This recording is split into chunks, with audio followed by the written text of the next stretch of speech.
নানার বাড়িতে চলে যায় যখন, বাবাও তো মার কথা শুনে চলে গেল, সবাই তো চলে গেল। আমি ছোট, আমি অল্প অল্প বুঝতাম তখন। আর আমার ভাইটা ছিল বড়, ও একটু অসুস্থ ছিল। আমাদের বাড়ির থেকে ভাই আমার যাবে না, পরে জোর করে জবরদস্তি করে নিয়ে যাওয়া হয়। সবাই গেলাম ওখানে, গিয়ে কুড়ে ঘর, খেজুরের পাতার ঘর। কেন নানার বাড়িতে গেলেন? এখানে জমি সব আমার দাদার বাড়ির সব জমি বিক্রি করে দিয়ে পরে এই টাকা পয়সা নিয়ে আমার নানার বাড়িতে যাওয়া হয়, পুরো ফ্যামিলি মিলে? পুরো ফ্যামিলি মিলে। আচ্ছা, বাবা কি করতো? আমার বাবা তখন দিন মজুর কাজ করতো। আচ্ছা, হ্যাঁ, তখন দিন মজুর করতো, কিন্তু নানার বাড়িতে যাওয়ার পর তখনও দিন মজুর করতো। এবং আমার বাবার সাথে আমার নানার যে পরিচয় হয় বা আমার মার বিয়ে হয়, সেটা হচ্ছে আমার নানার ভাইয়ের বাড়িতে আমার বাবা শ্রমিক দিন মজুর হিসেবে কাজ করত। ওইভাবে পরিচয়? হ্যাঁ, ওইভাবে পরিচয়। তো যখন যাওয়া হলো, যাওয়ার পরে আমার মা 3% জমি আমার নানা লিখে দিল যে তুমি জামাইরে নিয়ে আসছো, বাচ্চা আছে তোমার, তুমি আলাদাভাবে থাকো, আমি বেঁচে থাকবো না মরে যাবো তার কোনো ভরসা নেই, তুমি 3% জমি আমি তোমাকে দিয়ে দিলাম। আচ্ছা। ইতিমধ্যেই আমার ভাইটার হলো ব্লাড ক্যান্সার। ব্লাড ক্যান্সার হওয়াতে আমি তখন খুব ছোট, একেবারেই ছোট, আমার স্মরণও নাই। তখন ব্লাড ক্যান্সার হলো যখন, তখন আমার ভাইয়ের একবারে মৃত্যুসজ্জায় হাসপাতালে নেওয়া হলো। হাসপাতালে যখন নেওয়া হলো তখন ডাক্তার বললো যে একেবারে শেষ পর্যায়ে, বাঁচানো সম্ভব না। তখন বাঁচানো যখন সম্ভব না, তখন আর কি করবে, মারা গেল ভাই আমার। মারা যাওয়ার পর আমরা মাটি দিলাম নানার বাড়িতেই। ওখান থেকে আমার বাবা এবং মামা পরামর্শ করছে দুইজন যে এই জমিটা বিক্রি করে আমরা আমাদের ওই বাড়িতে ফিরে যাব। আগের বাড়িতে যখন ফিরে যাওয়ার চিন্তা ভাবনা করছে, তখন বাবা মা দুজন মিলেই চিন্তা করছে। তখন আমার মা বলে যে জমিটা তাহলে আমরা রাখি, কি করব, বিক্রি করে দিই। তখন আমার ওই ছোটো নানার কাছে জমিটা বিক্রি করে দিল, না জানায়। আমার নানা জানে না, আমার নানা কোনো স্টোরি জানে না। এটা বিক্রি করে দিল যখন, তখন দুই ভাইয়ের মধ্যে দ্বন্দ্ব শুরু হয়ে গেল। জমিটা যখন কিনে নিছে, জানায় নাই, ভাইকে একটা কথা জানায় নাই। আর আমার মা তো এটার বিশ্বাসঘাতকতা করছে। তখন এই জমিটা বিক্রি করার পর আমার বাবাকে সবাই দোষারোপ করলো যে কোনো একটা কারণে বুঝায় বাজায় ভুলাইয়া ভালাইয়া তুমি জমিটা বিক্রি করে না হয়েছো বা এরকম। তখন তো এখানে জমিটা বিক্রি করে ওই টাকা পয়সা নিয়ে চলে গেছে। তারপরে মানে গন্ডগোলটা কিন্তু তারপরেই হয়েছে। চলে গেলাম আমরা। আমি তখন সম্ভবত ক্লাস 3-তে পড়ি। ক্লাস 3 থেকে মনে আছে আমার একটা বড়াব্বু, মানে আমার বাবার বড় ভাই, উনি বললো ঠিক আছে তুমি যখন আসছো, তুমি তো আমাদেরই ভাই, তো তুমি এক কাজ করো, তোমার তো জায়গা জমি কয়েকদিন পরে কিনো, আরও কিছু টাকা জমায় তারপর জায়গা জমি কিনো। তখন বললো যে আমার বাড়ির সামনেই তুমি ঘর করে থাকো, তারপরে বাচ্চা লেখাপড়া করুক, এদিক থেকে তোমার স্ত্রীও। আমার মা আবার কি করতো, ওই যে বড়াম্মাদের হাতের কাজ টাজ করতো, একটু আগায় দিত, তাতে একটু লাভ হতো আর কি। গরিব সংসার, বুঝতে পারতেছেন। পরে এরকম হওয়ার পরে আমার ওই বড়াম্মু এবং বড়াব্বুর সাথে কি যেন একটা গ্যাঞ্জাম হয়েছে, আমি জানি না, যে কোনো এক ধরনের গ্যাঞ্জাম হয়েছে, যার কারণে ওদের ওখানে আর থাকবে না। যখন ওদের ওখানে থাকবে না, তখন তো আমাদের তো থাকতে হবে, আমাদের তো নিজস্ব জায়গা নেই। তখন আমরা কি করলাম, আমাদের গ্রামের প্রভাবশীল একজন ব্যক্তি, আচ্ছা, তার একটা মাটির ঘর পরিত্যক্ত, মাটির ঘরটা ছিল পরিত্যক্ত। তো এদিকে যে ইট দিয়ে বাড়ি করছে, সবাই এদিকে চলে আসছে। পরিত্যক্ত মাটির ঘরের কি অবস্থা হতে পারে, যারা চোখে দেখেনি তারা আসলে বুঝবে না। হ্যাঁ, বলেন। হ্যাঁ, তারপরে ওটাই পরিষ্কার করে আমরা, ওটাই পরিষ্কার করে আমরা থাকতে শুরু করলাম। আচ্ছা, এর মধ্যে থেকেই আমার ওই যে দাদার কথা বললাম, উনি কিন্তু হাজি মানুষ, ওনার 10টা ছেলে আর কি।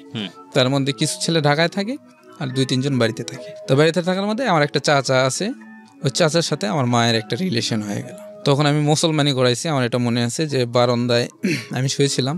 মুসলমানি হওয়ার পরে তখন এক সময় দেখলাম যে আমার মাকে আমি খুঁজে পাচ্ছি না। আমার চাচি এসে আমার ঘা বা কাঁচা ঘা মশামাছি পড়তেছিল, তখন এসে ঢাকে দেয়। এরকম অবস্থা যে বাচ্চা রেখে কোথায় গেছে, কোনো খবর টবর নাই।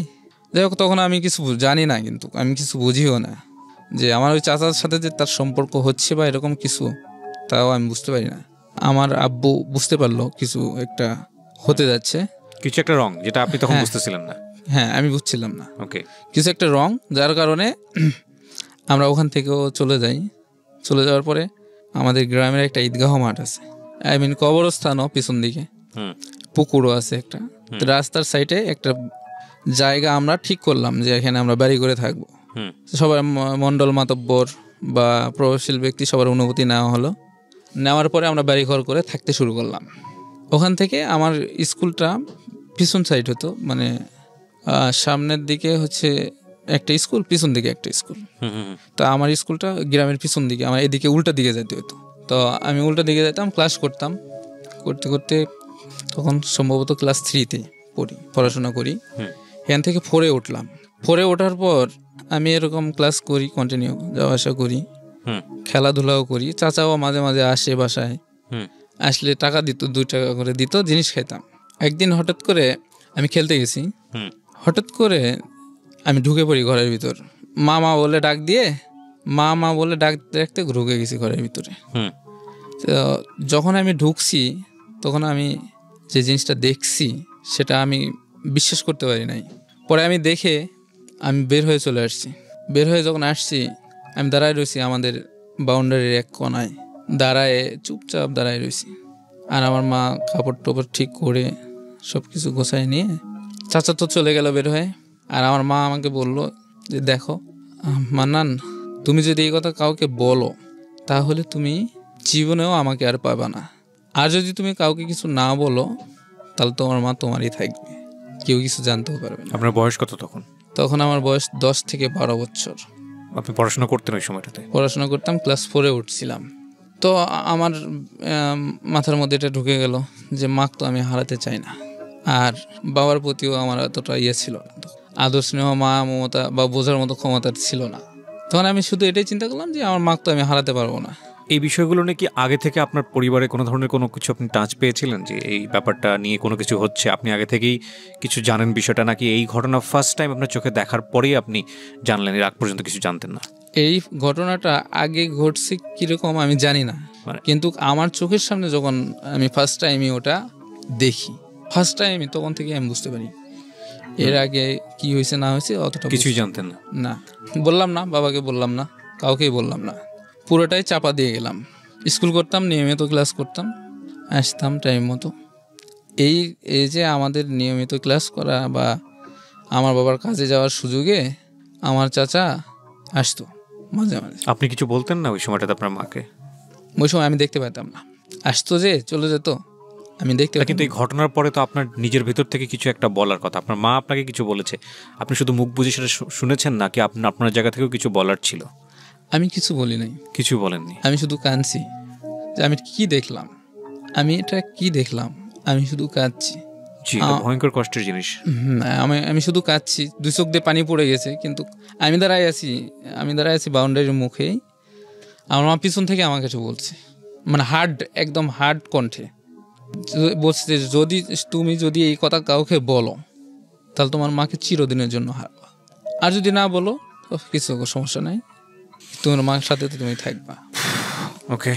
পরে আমরা থাকতেছিলাম, আর ওই চাচার সাথে কিন্তু কন্টিনিউ আমার মা রিলেশনটা রেখে যাচ্ছে সম্পর্কটা। আর ওই চাচাটার একটা ছিল যে কোনো মানুষের বিপদ আপদে দৌড়ায় যেত। তো এই মানে সব কিছু মিলায় আমার মার একটা লোভ জন্ম নেয়, ওনার প্রতি দুর্বল হয়ে পড়ে। যাই হোক, আমি র্যান্ডমলি যেতে চাই, এরপরে কি হলো স্টেপ বাই স্টেপ? এই একটা ঘটনা এই ভদ্রলোকের জীবনটাকে কোথায় নিয়ে গেছে। আমার মাঝে মাঝে মনে হয় যে আসলে যত কিছুই বলি না কেন, জীবন গল্প অনেক বেশি ডেসপারেট মানুষের লাইফের রিয়েল থিংগুলো তুলে ধরার জন্য, কিন্তু আমার কাছে মনে হয় যে যেহেতু এটা গণমাধ্যমে প্রচার হচ্ছে, সুতরাং সেই জায়গাটা থেকে সেন্সরশিপের একটা ব্যাপার থাকে, অফকোর্স সেলফ সেন্সর বলে যে ব্যাপার থাকে, কিছু কিছু বিষয় আসলে তুলে নিয়ে আসা যায় না। যেমন এই যে বিষয়টা কতটা নির্মম এবং কতটা ভয়ঙ্কর রকমভাবে একটা শিশু মনে ইম্প্যাক্ট তৈরি করতে পারে, এটাকে আসলে সিনেমাতে যদি চিত্রায়ন করা হয় বা অন্য কোনো উপন্যাসে বইয়ে যদি তুলে নিয়ে আসা হয়, তাহলে এই মনের অবস্থার কি বর্ণনা দেবেন একজন লেখক, সেটা তিনি তার মতো করে বলবেন হয়তো বা। কিন্তু যার জীবনে এটা ঘটে গেছে, অল্প করে হোক বা কম করে হোক বা যাই হোক না কেন, প্রিয়জনের এই রকম কোনো ঘটনা, সেটা ভয়ঙ্কর রকমভাবে একটা বাজে অনুভূতির জন্ম দেয় একটা শিশু মনে। এবং এই ঘটনাকে খুব ছোট করে এখানে না নিয়ে আসলে এই ভদ্রলোকের জীবনটা এই ঘটনাকে কেন্দ্র করে যে কোথায় গিয়ে দাঁড়িয়েছে আজকের দিনে, সেটা আপনারা বুঝতে পারবেন না বলেই খুব ছোট করে আপনাদেরকে একটু টাচ দেয়া। যাই হোক, তারপরে কি হলো? হ্যাঁ, তারপরে আমরা আমার বাবাকে কিছু বললাম না, হাইড করে গেলাম সব কিছু, আর স্বাভাবিক চলতে থাকলো। মা কন্টিনিউ ওই লোকটার সাথে। মার সাথে পরে স্বাভাবিক ছিলেন নাকি আপনি মাকে? স্বাভাবিক ছিলাম। স্বাভাবিক ছিলেন? স্বাভাবিক ছিলাম। আমি সবকিছু মাথার থেকে ঝেড়ে ফেলে, আমার মাকে আমি হারাতে পারবো না, আমার শুধু এইটুকুই ছিল যে আমি মাকে ভালোবাসতেন প্রচুর। হ্যাঁ, আমি ভালোবাসতাম, প্রচুর ভালোবাসতাম। পরে এর মধ্যে থেকে বাবা এবং মার মধ্যে একটু কথা হয়, সেটা হচ্ছে যে সংসারের উন্নতি বিষয়টা নিয়ে। সংসার ডেভেলপ করবে, তারা জায়গা জমি একটু কিনবে, একটু ঘর করবে, বাচ্চার লেখাপড়া চালায় যায়। তো এটা আমার বাবার সাথে বসে একটা মানে কথাবার্তা চলে। তখন আমার মামা ঢাকাতে থাকতো। তো যখন এই কথাটা চলে তখন আমার মা বলে যে আমি তাহলে ঢাকাতে গিয়ে চাকরি করি, আর তুমি বাড়িতে থাকো, থেকে কিছু টাকা জমাও, আমি ঢাকায় গিয়ে চাকরি করে কিছু টাকা জমাই, আর আমি মান্নানকে সাথে নিয়ে যাই। আমার কথা বলছে, আমি ওকে সাথে নিয়ে যাই। আর আমিও ইচ্ছুক ছিলাম যে আমি যাব, মার সাথেই যাব।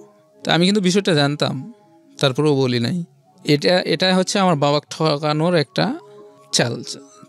এই ভদ্রলোকের সাথে যিনি আমার চাচা ছিল, উনি আবার ওনার সাথে মিট করছে যে আমরা ঢাকা বাস স্ট্যান্ড চলে যাব, তুমি ওখানে চলে আসবে, আসে আমরা একসাথে ঢাকায় চলে যাবো। এই বিষয়টা কিন্তু আমি জানতাম, কিন্তু আমি কাউকে কিছু বলি না। ওইটা আপনি আগে থেকেই জানতেন? এটা আমি আগে থেকেই জানতাম, পরে আমি বলি নাই।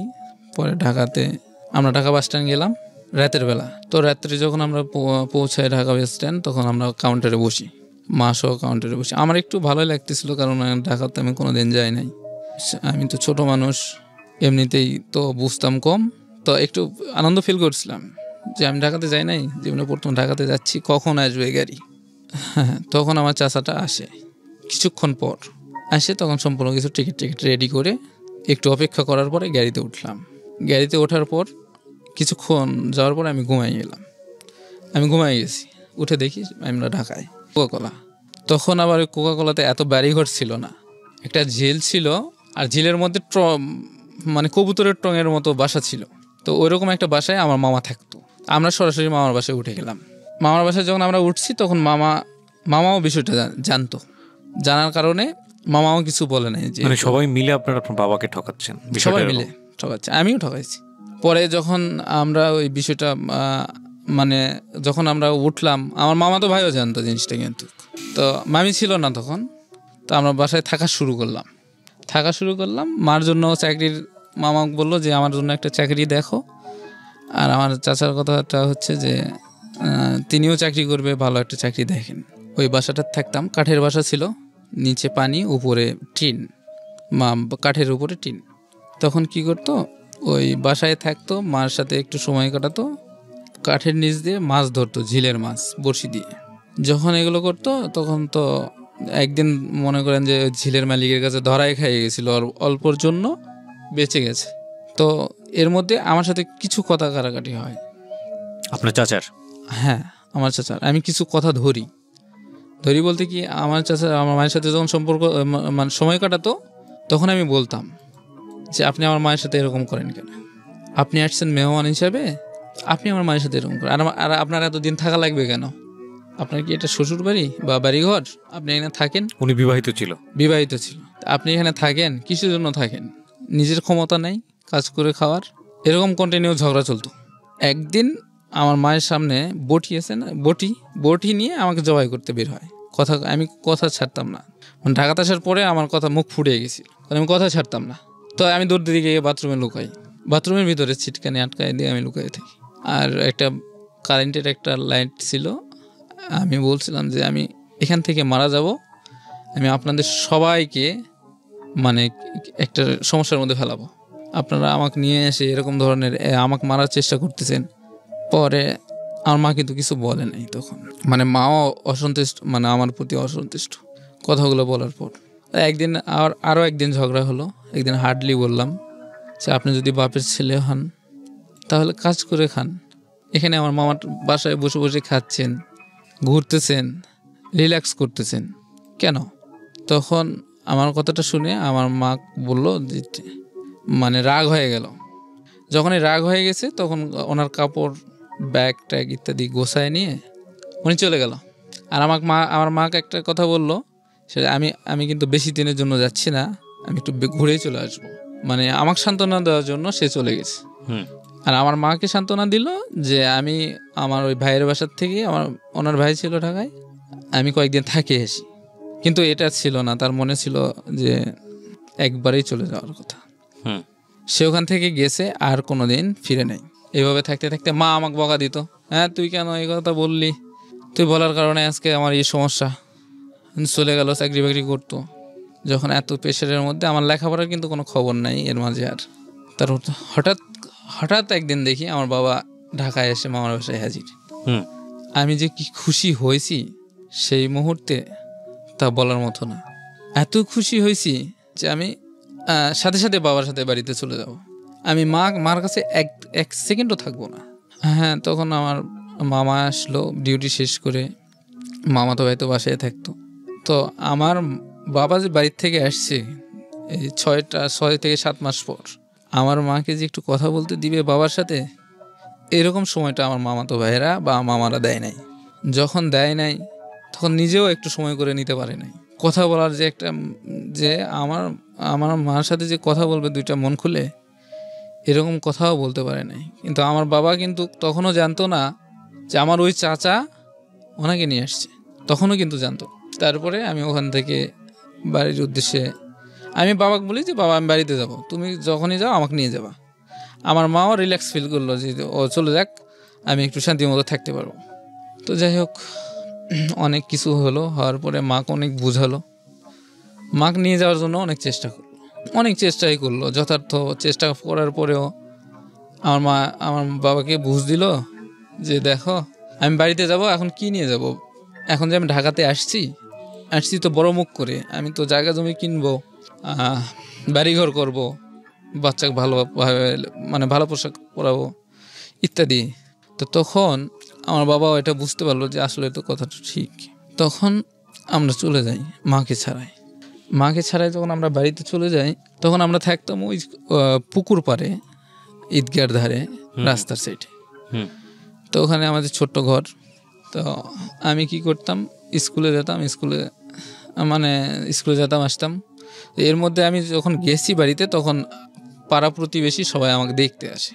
মানে ওরা জিনিসটা উপলব্ধি করছিল এরকম যে অমুকের ছেলে এবং অমুকের বউ। অমুক বলতে আরেকজনের ওই আমার চাচা, আর আরেকজনের বউ বলতে আমার মা, দুজনে নাই। আর আমার বাবার কাছে জিজ্ঞেস করছে যে তোমার বউ কোথায়, আমার বাবা বলছে তো ও তো আছে আমার সুমন্দির কাছে। আর ওই যে চাচা উনি কাউকে কিছু বলে নাই। ঠিক আছে, তো গ্রামের লোকজন কিছু একটা টাচ করেছে। হ্যাঁ, তখন সবাই দেখতে আসে, মানে আমি গ্রামে যাওয়ার পর সবাই আমাকে দেখতে আসে, ভালো মন্দ জিজ্ঞেস করে যে আসলে মান্নান তুমি কোথায় ছিলে এতদিন, বা তোমার মা কোথায়, তোমার মা কি কিছু টাকা পয়সা ইনকাম করছে, চাকরি করছে। তখন আমি আমি যা জানতাম সব কিছু সবার সামনে বলে দিই, এই ঘটনা, এই সম্পর্ক, এই মানুষের সাথে আমার মা এইভাবে গেছে। তখন আপনার বাবা ফার্স্ট জানলো আপনার কাছ থেকে? আমার বাবা তখন ফার্স্ট জানলো। আমি বাবার বুকে মানে চাপে ধরে আমি কথাটা বলি, বাবা আমি তোমার কথাটা বলতে পারি নাই, আজকে শোনো একটা কথা। সে কথাটা হচ্ছে আমার মার সব প্ল্যান ছিল, এরকম ঠকানোর প্ল্যান ছিল। আমি বুঝতে পারি নাই যে তোমার সাথে এই ঘটনাটা ঘটবে। আমি তো বুঝছিলাম যে আমাদের সংসার আরো বড় হবে, আমি বড় হব, লেখাপড়া শিখবো, চাকরি করব, তোমরা থাকবা, একটা সুন্দর সংসার হবে আর কি। কিন্তু সেটা তো আর হলো না। তারপরেও আমরা 1 বছর মার অপেক্ষায় থাকলাম। বাবা আপনাকে কি বলেছিল এই মুহূর্তে? বাবা বলছে যত কিছুই হয়েছে, আমি তারপরেও তোমার আম্মু যদি আসে আমি অনুরোধ করব আসার জন্য, যদি আসে তাহলে আসতে পারে। তখন তো ফোনের যোগাযোগ ছিল না, ফোনটা ছিল একবারে কম। তখন আমার এই ঘটনাটা আমি যে এলাকাবাসীর কাছে বলছি, বাবার কাছে বলছি, এই ঘটনাটা আমার ওই চাচা ও আবার জানতে পারছে। ও যখন জানতে পারছে তো ও আবার টেলিফোন করছে আমার মামার কাছে। ফোন করে আমার মা বলছে যে গ্রামে তো মুখ দেখানোর মতো আর কোনো কথা বাকি নাই, তোমার ছেলে এইসব কথা বলছে, তো তুমি গ্রামে কিভাবে আসবে। হ্যাঁ, তখন আমার মা বলে না থাক, আমি আর যাবো না, আর গেলে আমার স্বামী মানে আমার বাবার কথা বলে যে গেলে আমাকে মারেই ফেলাবে। একটা ভয় ছিল তার মধ্যে। তো ভয়টা যখন ছিল, এটা অবশ্য ওনার ভয়, আমার বাবা শাসন করতো, এটা সত্য, কিন্তু ম্যারেজে ফেলাবে এরকম ছিল না। তো উনি ভয় পাইতো যে আমার অপরাধের কারণে আমাকে হয়তো বা বাড়িতে নিয়ে যায়, ছাই দিয়ে নিয়ে যায়, মারে ফেলাবে বা মারবে। আমরা 1 বছর ওই পুকুর পাড়ে থাকলাম। আমি কখনো রান্না করি, কখনো বাবা রান্না করে কাজ থেকে এসে। এইটুক বয়সে আমি রান্না করতে পারছিলাম। যখন রান্না করতাম, খাওয়া দাওয়া করে চলে যেতাম স্কুলের সময়টাই লেখাপড়া করতাম, আর বাদ বাকি সময়টা খেলাধুলার উপর দিয়ে চলে যেতাম। পড়াশোনা খুবই মানে কমে গেল আমার। কমে যাওয়ার পর আমার ফুবা একদিন আসে হঠাৎ করে। ফুবা বলে যে এভাবে তো জীবন চলে না, এভাবে কতদিন থাকবা তোমরা। তো আমার ফুপি বলে যে নানিকে আমার কাছে দাও, আর তোমরা নতুন করে একটা সংসারের চিন্তা ভাবনা করো। ফুবার সাথে কথাবার্তা এটা। তো কি করলো, ফুপা বললো যে তাহলে তোমরা আমার বাড়িতে চলো, আগে আমার বাড়িতেই থাকবা, ওখানেই খাবা। আমার বাবা বলেছে তোমার বোন রান্না করে দিবে, তুমি বাজার করে টাকাগুলো বাজার করবা, খাবা, 2 বাপ ছেলে মিলে থাকবা। তো আমরা চলে গেলাম ওখান থেকে, ওই পুকুর পাড় থেকে আমরা ওখানে মুভ করলাম ফুবার বাড়িতে। থাকতে আমার ফুপা আবার মজ্জেম ছিল, মসজিদে আজান দিত। তো ফুপা মাঝে মাঝে অসুস্থ হলে আমি আজান দিতাম, মসজিদে গিয়ে থাকতাম। তখন কথাবার্তা মানে লেখাপড়ার কোনো কথাবার্তা আর হয় নাই। তখন কি করলো, আমার ফুপা গার্জেন হিসেবে ঘটককে পাত্রী দেখতে বললো যে আমার শালার জন্য একটা পাত্রী দেখো, তার তো আর এইভাবে চলে না, তো বিয়ে শাদী তো দিতে হবে। তোর পাত্রী দেখলো আমাদের গ্রাম থেকে বেশ কিছু দূরে, 10 কিলোমিটার দূরে দেখলো।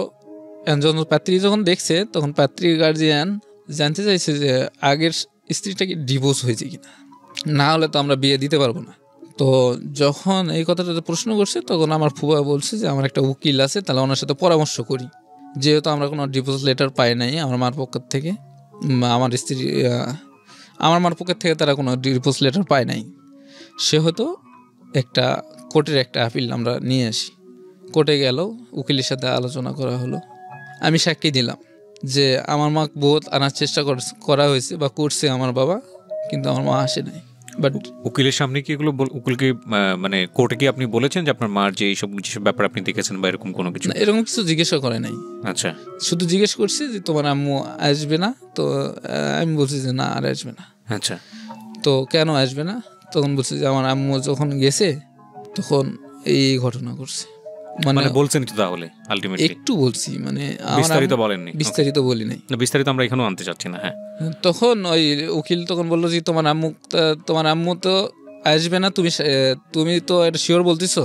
বলছে হ্যাঁ, এটা আমি শিওর বলতেছি যে আমার আম্মু আসবে না, এই সংসারে সে আসবে না। এটা কি জজের সামনে? জজ না, উকিলের সামনে।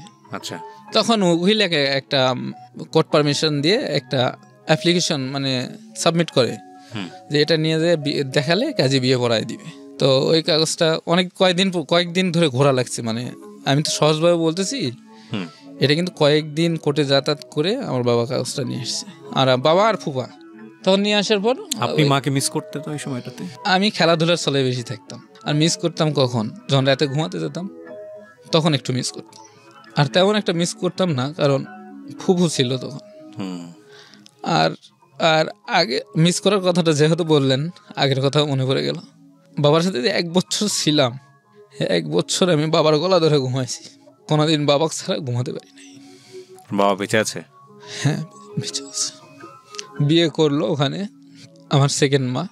ওখানে যখন বিয়ে করলো 15 দিন বা 1 মাস আমার বাবা তখন ওখানে শিফট করলো ওই শ্বশুর বাড়িতে। আর আমার ওই ছোট মায়ের একটু সমস্যা ছিল, উল্টাপাল্টা কাজ করতো, শিশু মানুষের মতো কাজ করতো, শিশু মানুষের মতো মানুষের সামনে গাছে লাফ দিয়ে উঠতো, আরও অন্যান্য কাজ করতো। যে শিশু মানুষের যে বুদ্ধি যেরকম থাকে, তার বুদ্ধিটা ছিল ওরকম। এই কারণে ওনার পক্ষের থেকেও আমার বাবার তো বিবাহিত, এই পক্ষের থেকেও মানে এটা মিউচুয়েট করে বিয়েটা হয়। তো হওয়ার পরে ওখানে থাকতে থাকতে আমাকে ওখান থেকে একটা স্কুলে ভর্তি করে দেওয়া হয় 6ষ্ঠ শ্রেণীতে, এবং আমার মনে আছে আমি 3 দিন ক্লাস করছি। এই আপনার শেষ পড়াশোনা? এই আমার জীবনের ওখানকার শেষ পড়াশোনা। 3 দিন ক্লাস করার পরে আর কেউ বলেও না যে আমি স্কুলে যাও বা ক্লাস করো বা লেখাপড়া করো। আমি খেলার ব্যস্ত, খুবই ব্যস্ত, খেলতে ব্যস্ত। তখন ওখানে কিছু কাজ হয়, যেমন মায়ের সাথে গন্ডগোল হতো, বাবার সাথে ঝগড়া হতো, আবার আমার ওই মামাদের সাথে ঝগড়া হতো। এগুলো আবার ফুবার কাছে বলছে বাবা এসে যে এই ঘটনা তখন বলছে যে ঠিক আছে তোমরা আবার এখানে চলে আসো, আমি কি কথা বলতেছি গার্জেনের সাথে, তোমার ওই স্ত্রীকে নিয়ে চলে আসো। তা আমরা আবার চলে আসি। ওখান থেকে যখন চলে আসি তখন তো স্কুল আরও দূরত্ব হয়ে গেল, তখন তো স্কুলের আর কোনো নাম নেই। যখন এখানে চলে আসলাম তো হঠাৎ করে থাকতে থাকতে একদিন ফুবার সামনে, ফুবাতে যেহেতু বড় মানুষ, সম্মানী মানুষ, সে আমার ওই মাটা লাফ দিয়ে পেয়ারার কাছে উঠে যায় পেয়ারা খাওয়ার জন্য। এটা আমার ফুবার মাইন্ডে লাগে। এটা যখন আমার ফুবার মাইন্ডে লাগে তখন গার্জিয়ানের সাথে কথা বলা হয়, কথা বলে আমার মা তাদের বাড়িতে পাঠিয়ে দেওয়া হয়। যখন পাঠিয়ে দেওয়া হয় তখন কিছু হয় নাই। তারপরে আস্তে আস্তে সব ত্রুটি আমার ওই নানার বাড়ির সবাইকে বলা হয়। যখন বলা হয় আমি কিন্তু এগুলো কিছু জানতাম না, পরে শুনছি। একদিন হঠাৎ করে শুনলাম যে ডিভোর্স হয়ে গেছে আমার মার সাথে, এই ছোটো মায়ের সাথে বাবার ডিভোর্স হয়ে যায়। তো ডিভোর্স যখন হয়ে যায় আমার কোনো ইয়ে নেই, আগ্রহ নাই, ইয়েস নো কোনো ইয়ে নেই, পরামর্শই নাই। তো এরকম হতে হতে মানে ডিভোর্স যখন হয়ে যায় তখন তো সম্পর্ক আর নাই। এখানে আবার ওই সে আগের মতোই ফুবার বাড়িতে থাকা শুরু করলাম। বাবা কাজ করতো, আমি খেলে সারাদিন কাটাতাম, আর ফুপার কাজে একটু হেল্প করতাম। ফুপা আমাকে বলতো যে বাবা আমি মসজিদে যেতে পারতেছি না, তুমি একটু আজান দিয়ে আসো। আমাকে আজান শেখাতো বসে বসে, তো শিখতাম, আরও অনেক কিছু শিখছি।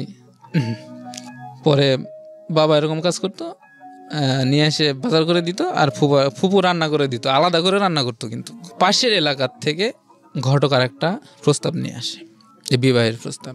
তখন ওই প্রস্তাবটা যখন নিয়ে আসে কথাবার্তা সব ওকে হয়ে যায়। দেখতে গেলে বিয়ে করে, মানে বিয়ের একটা ইয়ে করে দেখতে গেছে, সেই দিন রাতেই বিয়ে। আমি তো জানি না দেখতে গেছে, আমাকে কেউ জানায় নাই। পরে ফুপা আমাকে বলতেছে চলো আমরা একটা জায়গায় যাই।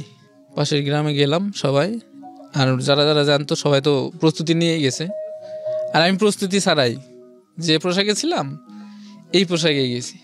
পরে যখন গেছি ওখানে তখন আমার ওই নানি দেখছে যে এটা কিন্তু ছেলে। তখন আমার নানি আমার কাছে টেনে নাই, বাবা আসো, হাত মুখ পরিষ্কার করে দেয়। ওই দিন রাত্রে বিয়ে শাদী হয় বাবার সাথে আমার তৃতীয় মায়ের। প্রথমে আমরা ফুপার বাড়িতে নিয়ে আসি আমার ছোট মায়েকে। নিয়ে আসার পর আমার বাবা কিছু টাকা জমাইছে, জমানোর পর এই টাকা দিয়ে আমার নানার বাড়ি থেকে কিছু টাকা দিয়ে একটা জমি কিনে দিবে, জায়গা মানে থাকার জায়গা। হ্যাঁ, এই ঘরটা আবার ওই নানির বাড়ির সাথে, মানে নানাও জমি কিনছে, বাবাও কিনছে, একসাথেই কিনছে, একই জমি, এক দাগেই জমি। আমাদের একটু অল্প, তাদের একটু বেশি। জমিটা কেনার পর বাড়ি করছে, এখন বাড়ি করছে কিন্তু তখন করে নাই। তখন এরা আমার ফুপার উপরে একটা চাপ দিল যে জমিটা যখন কিনছে তখন আমার ফুপাকে বলল যে এই জমিটা তো গন্ডগোলের জমি, এই জমিটা দখলে রাখতে হবে, না হলে পরবর্তীতে সমস্যা হবে। তো আমরা জামাইক আর মেয়েকে নিয়ে যেতে চাচ্ছি, আপনারা কি বলেন? ভালো মন্দ পরামর্শ করে ফুপা অনুমতি দিল। এটা কিন্তু চাল ছিল আমার ওই নানার এবং নানির এবং আমার মার, কিন্তু ফুপা এটা বুঝতে পারে নাই। আর ফুপা বুঝতে পারলেও এটা অতটা গুরুত্ব দেয় নাই। আমরা চলে আসি এখানে পার হয়ে। আসার পরে মাটি দিয়ে আমরা ঘর বানাই। আমি এখানে থাকতাম না, কিছুদিন এখানে থাকার পর বুঝতে পারছি যে এখানে থাকা সম্ভব না। ফুপুর কাছে যাই থাকতাম, একদিন ফুপুর কাছে যেতাম, একদিন এখানে থাকতাম, একদিন ফুপুর কাছে যেতাম, একদিন এখানে থাকতাম। এরকম করতে করতে বাবা কি করলো, দোকানে দিল একটা। গ্রামের এলাকার মাঝে একটা মোড় থাকে না, এই মোড়ের একটা দোকান, সেটা হচ্ছে সাইকেল মেকারের দোকান। সাইকেল এবং transistor, television, cycle and radio আর টর্চ লাইট, এই মেকারের দোকান হচ্ছে। ওই আমার সম্পর্কে মামা হয়, মামাকে বললো যে ওকে একটু নিয়ে রাখো, কাজটা শিখুক। তো আমি কি করলাম, কিছুদিন কাজ করলাম, করার পরে আমি ছোটো মানুষ একটা স্পিকার পাইছি। স্পিকারটা আমি নিয়ে মামাকে না বলে স্পিকারটা আমি বাসায় নিয়ে এসেছি, কিন্তু স্পিকারটা রেডিওর ছিল। আর স্পিকারটা নিয়ে এসে আমি আর দোকানে যাই না। আমি যখন দোকানে যাই না, মামা আমাকে খবর দেয় যে তুমি আসো না কেন। আর মামা বলছে এখানে একটা স্পিকার ছিল, এটা কই? আমি জানি না। পরে এটা বুঝতে পারছিল যে মামা দেয়, আমি জিনিসটা নিয়েছি, কিন্তু আমি জিনিসটা ওটা আমার কাছে ভালো লাগছে, আমি নিয়ে আসছিলাম বাসায়। তখন আমি আর দোকানে যাই না, গেলে তো স্পিকার আমার কাছ থেকে নিয়ে নিবে, আমি দোকানে যাইতাম না। তো এরকম করতে করতে মামা তো আর কিছু বলে নাই, বাবা তো জানতো যে দোকানে আর যায় না। তখন আমাদের এলাকার থেকে আরেকটু দূরে বাস স্ট্যান্ড, ওখানে একটা চাচা থাকতো, তার নাম হচ্ছে কামাল হোসেন, কালাম। তো ওনার দোকানে আমাকে আবার দেয় ম্যাকারির কাজে, রিক্সা ভ্যান সাইকেল ম্যাকারির কাজে। তো আমি ওখানেও করতে থাকি। আবার তখনই মোবাইলটা, চাচা একটা মোবাইল কিনে, ব্যবসা বিজনেস, গ্রামীণ যে বিজনেস সিমটা উনি কিনে ব্যবসা করতো। আচ্ছা। আর আমি ওই ম্যাকারের কাজ করতাম, ছোটোখাটো কাজগুলো আমি করতাম। সবগুলো করতে করতে 1 বছর অতিবাহিত হয়ে গেছে। যাওয়ার পর পাশে একটা দোকান ছিল, টি স্টল। তো চাচা কিন্তু আমার কোনো বেতন দিত না, আমি শুধু থাকতাম, খাইতাম আর কাজ করতাম। ইলেক পোশাকও তেমন একটা, মানে পরিপোশাকও তেমন একটা দিত না। আচ্ছা। তো আমি বাবা দেখলাম, বাবা বললাম যে বাবা, কার হাতে একটা খবর দিছিলাম যে বাবাকে দেখা করতে বলো। তো বাবা আমার কাছে আসছিল। আমি তখন বলছিলাম যে ওইটি টি স্টলে একটা লোক নিবে, ওদের লোকটা চলে গেছে আর ওরা বেতন দিবে। তো এখন আমি এখানে কতদিন বেকার খাটবো বা বেকার কাজ করব, তুমি একটু তাদের সাথে কথা বলো। তখন আমার ওই সুইট ভাই ওনার সাথে কথা বললো। বাবা যখন কথা বললো তখন সুইট ভাই এবং ওই কালাম চাচা দুইজনে কথা বললো পার্সোনালি। তো কথা বলে দুইজনের সাথে ঠিক আছে, মানে পাশের দোকান যে হতো সেই দোকান থেকে আমার দোকানে আসবে, একটু কথা বলে নিল। তো ওনারা কম্বিনেশন করে চাকরিটা হয়ে গেল। চাকরি বলতে কি, কাজ হয়ে গেল। তখন কাজ করতেছি। কিসের কাজ ছিল এটা? এটা ছিল চায়ের দোকানের। চায়ের দোকানের কিসের কাজ? চা বানানো, দুধের কেটলি পরিষ্কার করানো, মানে হেল্পিং হ্যান্ড হিসেবে। পান বিক্রি করতাম, বিড়ি সিগারেট বিক্রি করতাম, বিস্কিট বিক্রি করতাম। আবার ওখান থেকে 1 কিলোমিটার দূরে ছিল পুলিশ লাইন, ওখান থেকে পানি নিয়ে আসতাম। ভাড়া পানি নিয়ে এসে। কয় টাকা পেতেন? মাসে 100 টাকা, প্রতি মাসে 100 টাকা করে পেতাম। ওকে। প্রতি মাসে 100 টাকা। ওই ভাড়াটা নিয়ে আসতাম, 2টা বালতি নিয়ে কাদের মধ্যে করে নিয়ে আসতাম পানি অনেক দূর থেকে। ওই আমাদের ওদিকে আবার অতিরিক্ত আয়রন বেশি পানিতে, চা খাওয়া যায় না। ওটা হচ্ছে সাপ্লাইয়ের পানি ছিল, ওটা আমি ওখান থেকে নিয়ে আসতাম। তো নিয়ে এসে ওই ভাঁড় একটা বড় একটা ডাবর বা কলস, বড় একটা কলস ছিল, ওই কলসটা আমি ভরাতাম। এরকম করতে করতে আর থাকতাম ওনাদের বাসায় রাতের বেলা, খাওয়া দাওয়া ওখানে বাসায় করতাম, কোনো দিন দোকানে করতাম। এখানে থাকতে থাকতে আমি একটা জিনিস করি, সেটা হচ্ছে যে 1 টাকা 2 টাকা করে নিতাম ক্যাশ থেকে। যেমন ক্যাশ থেকে 1 টাকা 2 টাকা নিতাম, আলটিমেটলি চুরি করা যেটাকে বলে। হ্যাঁ, চুরি করা, না বলে সরানো। এই টাকাটা রাখতাম। আবার ওই যে ক্যাশের নিচে মাটি ছিল, ওই মাটির নিচে একটা ব্যাংক বসায় রাখতাম, ওই ব্যাংকে জমাতাম। হ্যাঁ, জমাতাম যখন, তখন এটা বেশ কিছুদিন যাওয়ার পরে ওই ভাইয়া বুঝতে পারে। যখন বুঝতে পারে তখন আমাকে দেখায়, এটা কি করছিস, এটা তো ঠিক হয় নাই। তখন আমি আমার বাবাকে ডাকে বলে, আমি তখন একটা কথাই বলছি যে এই টাকাটা আমি জমাইছি, আমি একটু আমার নানার বাড়িতে বেড়াতে যাব। তখন আমি টাকা আমার কাছে থাকবে না, যা বেতন পাই তা তো বাবাই নিয়ে যায়, আমার কাছে টাকা ছিল না। তখন বাবাকে ডেকে এই কথাগুলো বলে, কোনো মারধর বা কোনো কিছু হয় নাই। আবার এখানে থাকতে থাকতে বিড়ি খাওয়া শিখছিলাম। 2-1টা বিড়ি বিক্রি করতাম, যেহেতু একটা বিড়ি জ্বালায় টানতাম। হ্যাঁ, মনের ইচ্ছে মতো খাইতাম। মানে বিষয়টা হচ্ছে এরকম যে বিপথে চলে যাচ্ছেন ধীরে ধীরে, বলার কেউ নাই, শোনারও কেউ নাই, শাসনের কেউ নাই বা অন্যান্য কিছু। বিড়ি খাইতাম আর দোকানে কাস্টমার আসলে সামনের দিকে চলে আসতাম। যাই হোক, আমি অনেক ছোট, আমি তখন এগুলো ভুল করছি। তখন ওখান থেকে 1 বছরের মতো ওখানেও কাজ করলাম। কাজ করার পর ওখানে বললাম যে আমি চাকরি করব না, আমি এখন বাড়িতে যাব। বাড়িতে গেলাম, তখন 2004 সালের আগে, 4 সালের আগে একটা বন্যা হয়েছিল বিশাল বড়। তো বাবা মাটিতে ঘর করছে, আমিও বাড়িতে গেলাম। সে আমার জন্য একটা করছে, তাদের জন্য একটা ঘর করছে। তো বাড়িতে গিয়ে আমার থাকার কোনো দিন ভাগ্য হয় না, থাকতে পারি না। একদিনও আমি বাড়িতে ঘুমাই নাই। আমাদের যে নতুন বাড়িটা করছে, একদিনও ঘুমাই নাই, আমার পুরো বাড়িতে থাকতাম। তো বাবা ওই যে এলাকার, আমাদের যে এলাকা নানার বাড়ি এলাকা, ওখানে একটা বড় আব্বু আছে, আমার মায়ের দাদা হয়। তো তাদের সাথে কথা বলছি যে তোমাদের তো সংসার অনেক বড়, হ্যাঁ, তোমাদের তো গরু বাছুর আছে বা অনেক জমি জমা, আমার ছেলেটাকে একটু কাজ শিখাও। কাজ শেখার উদ্দেশ্যে আপনারা রাখেন। এক পর্যন্ত তারা রাখবেই না, যে কাজ জানে না কিসের জন্য রাখবো। না রাখার জন্য 1 বছরে 1500 টাকার কথা বলা হয়, 1500 টাকার কথা বলা হয়। খাওয়া থাকা বাবদ 1500 টাকা আমরা দিব, যদি তোমার ভালো লাগে তুমি রেখে যেতে পারো। এখন এখানে আমি বাবা যেহেতু কথা দিয়ে আসছে, আমি আর কথা ফেললাম না। আমি এখানে চাকরি করতে থাকলাম, কাজ করতে থাকলাম। এই 1 বছরের মধ্যে আমি অনেক কিছু করি। গাছের থেকে আম নিয়ে আসি, পাড়ের চুপি চুপি খাই, রাজহাঁসের ডিম জমায় সানসেটের উপর জমাতাম, মানে অনেক ধরনের ইয়েগুলো করতাম। তারপরে আম নিয়ে তালার উপর বসে বসে খাইতাম, এরকম ধরনের আর কি কাজগুলো করছি। তো যখন ডিমগুলো আমি নিয়ে রাখছিলাম সানসেটের উপর গোয়ালঘর থেকে, আমার একটা ওই ভাবি আছে একজন, তো ভাবি তখন টের পায় নাই প্রথম অবস্থায়। পরে যখন 8-10 দিন চলে যায় যে ডিম পায় না, তখন সে একটা সন্দেহ করে যে আসলে তো এতদিন ডিম না দিয়ে আমার হাঁস থাকার কথা না, আসলে কিছু একটা হচ্ছে। আর আমি পাশের বাসার বড় আম্মুর সাথে শেয়ার করি যে ডিমগুলো আমি বিক্রি করবো তার কাছে। আপনি যেন কারো কিছু না বলেন, আমি কয়টা ডিম জমাচ্ছি বিক্রি করব। ভাবি ওই সানসেটটা মই দিয়ে উঠে যায় যে আসলে গোয়ালঘরটা সে সার্চ করে। তখন গোয়ালঘর যখন সার্চ করে তখন ওই ডিম কয়টা ওখানে পায়। ডিম যখন পায়, আমি বাইরের তো কাজে ছিলাম, কাজের থেকে আসছিলাম, তখন আমার ভাবি বলে যে তোমার একটা বিচার আছে আজকে। হাসি মুখেই বলে যে তোমার একটা বিচার আছে আজকে, তোমার ভাইয়ারা আসুক। রাজহাঁসে কি সানসেটের উপরে ডিম পারে? তখন আমি বুঝতে পারছি যে কি বিচারটা আছে। তখন এটা নিয়ে আমাকে সবাই, বাড়ির সবাই মজা ঠাট্টা করা শুরু করলো। কোনো কিছু হয় নাই, কোনো কিছু বলেও নাই তারা।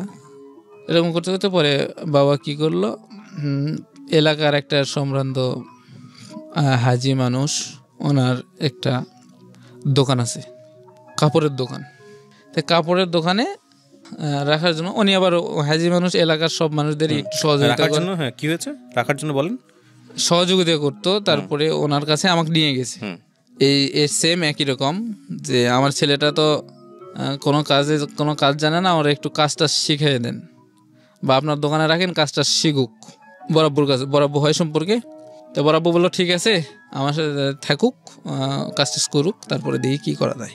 তখন বরাব্বু আমাকে ভালো একটা দিক দিল, সেটা হচ্ছে যে দোকানে সব কিছু শেখার জন্য একটা সুযোগ দিল।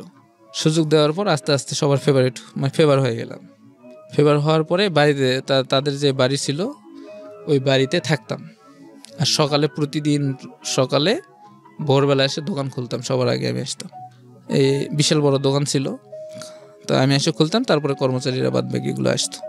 এইটুকু বিশ্বাস সে করতো। এর মধ্যে আমার মা আমার কাছে ফোন দেয়। এই ফোন নাম্বারটা আমার মার কাছে দিয়েছিলাম দোকানটা। এই নাম্বারে ফোন দিয়ে আমার সাথে কথা বলে মা, যে বাবা তুমি কেমন আছো, কি করো? আমি তো বলতাম যে মা আমি ভালো আছি, তুমি কেমন আছো, কবে আসবা? তো বলছে আমি তো আসবো আগামী সপ্তাহে, তো তুমি আসো তো নানার বাড়িতে, আমি তো আর যেতে পারবো না। ঠিক আছে আমি আসবো। তখন আমি এই বরাব্বুর সাথে বিষয়টা শেয়ার করি। আর আমার মা ফোন দিলে আমি খুব আনন্দিত হতাম, আনন্দেই আমার কান্না চলে আসতো। আমার মা আজকে আমাকে ফোন দিছে, আমি আজকে কোনো কাজ করবো না, আজকে শুধু আমি ভাববো, চিন্তা করবো।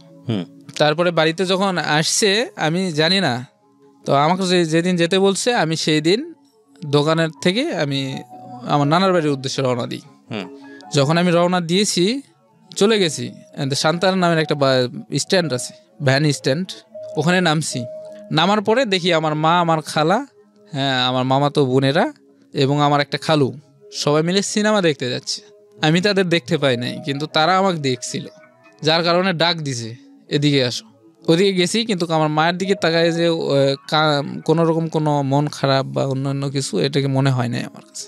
এতদিন পর দেখা হয়েছে, একটা যে জিনিস আছে না মায়া মমতা, এরকম কোনো কিছু মনে হয় না। তখন শুধু আমি একটা জিনিসই অনুভব করছি যে আমার মা তো আনন্দেই আছে, আমার মা আনন্দেই আছে, আমার মায়ের কোনো কষ্ট নাই, এইটুকুই শুধু মনে করছি। তখন সবাই বললো যে ঠিক আছে, তোমার তোমার নানার বাড়ি যাওয়া লাগবে না, তুমি এখন আমাদের সাথে চলো, সিনেমা দেখতে যাবো আমরা।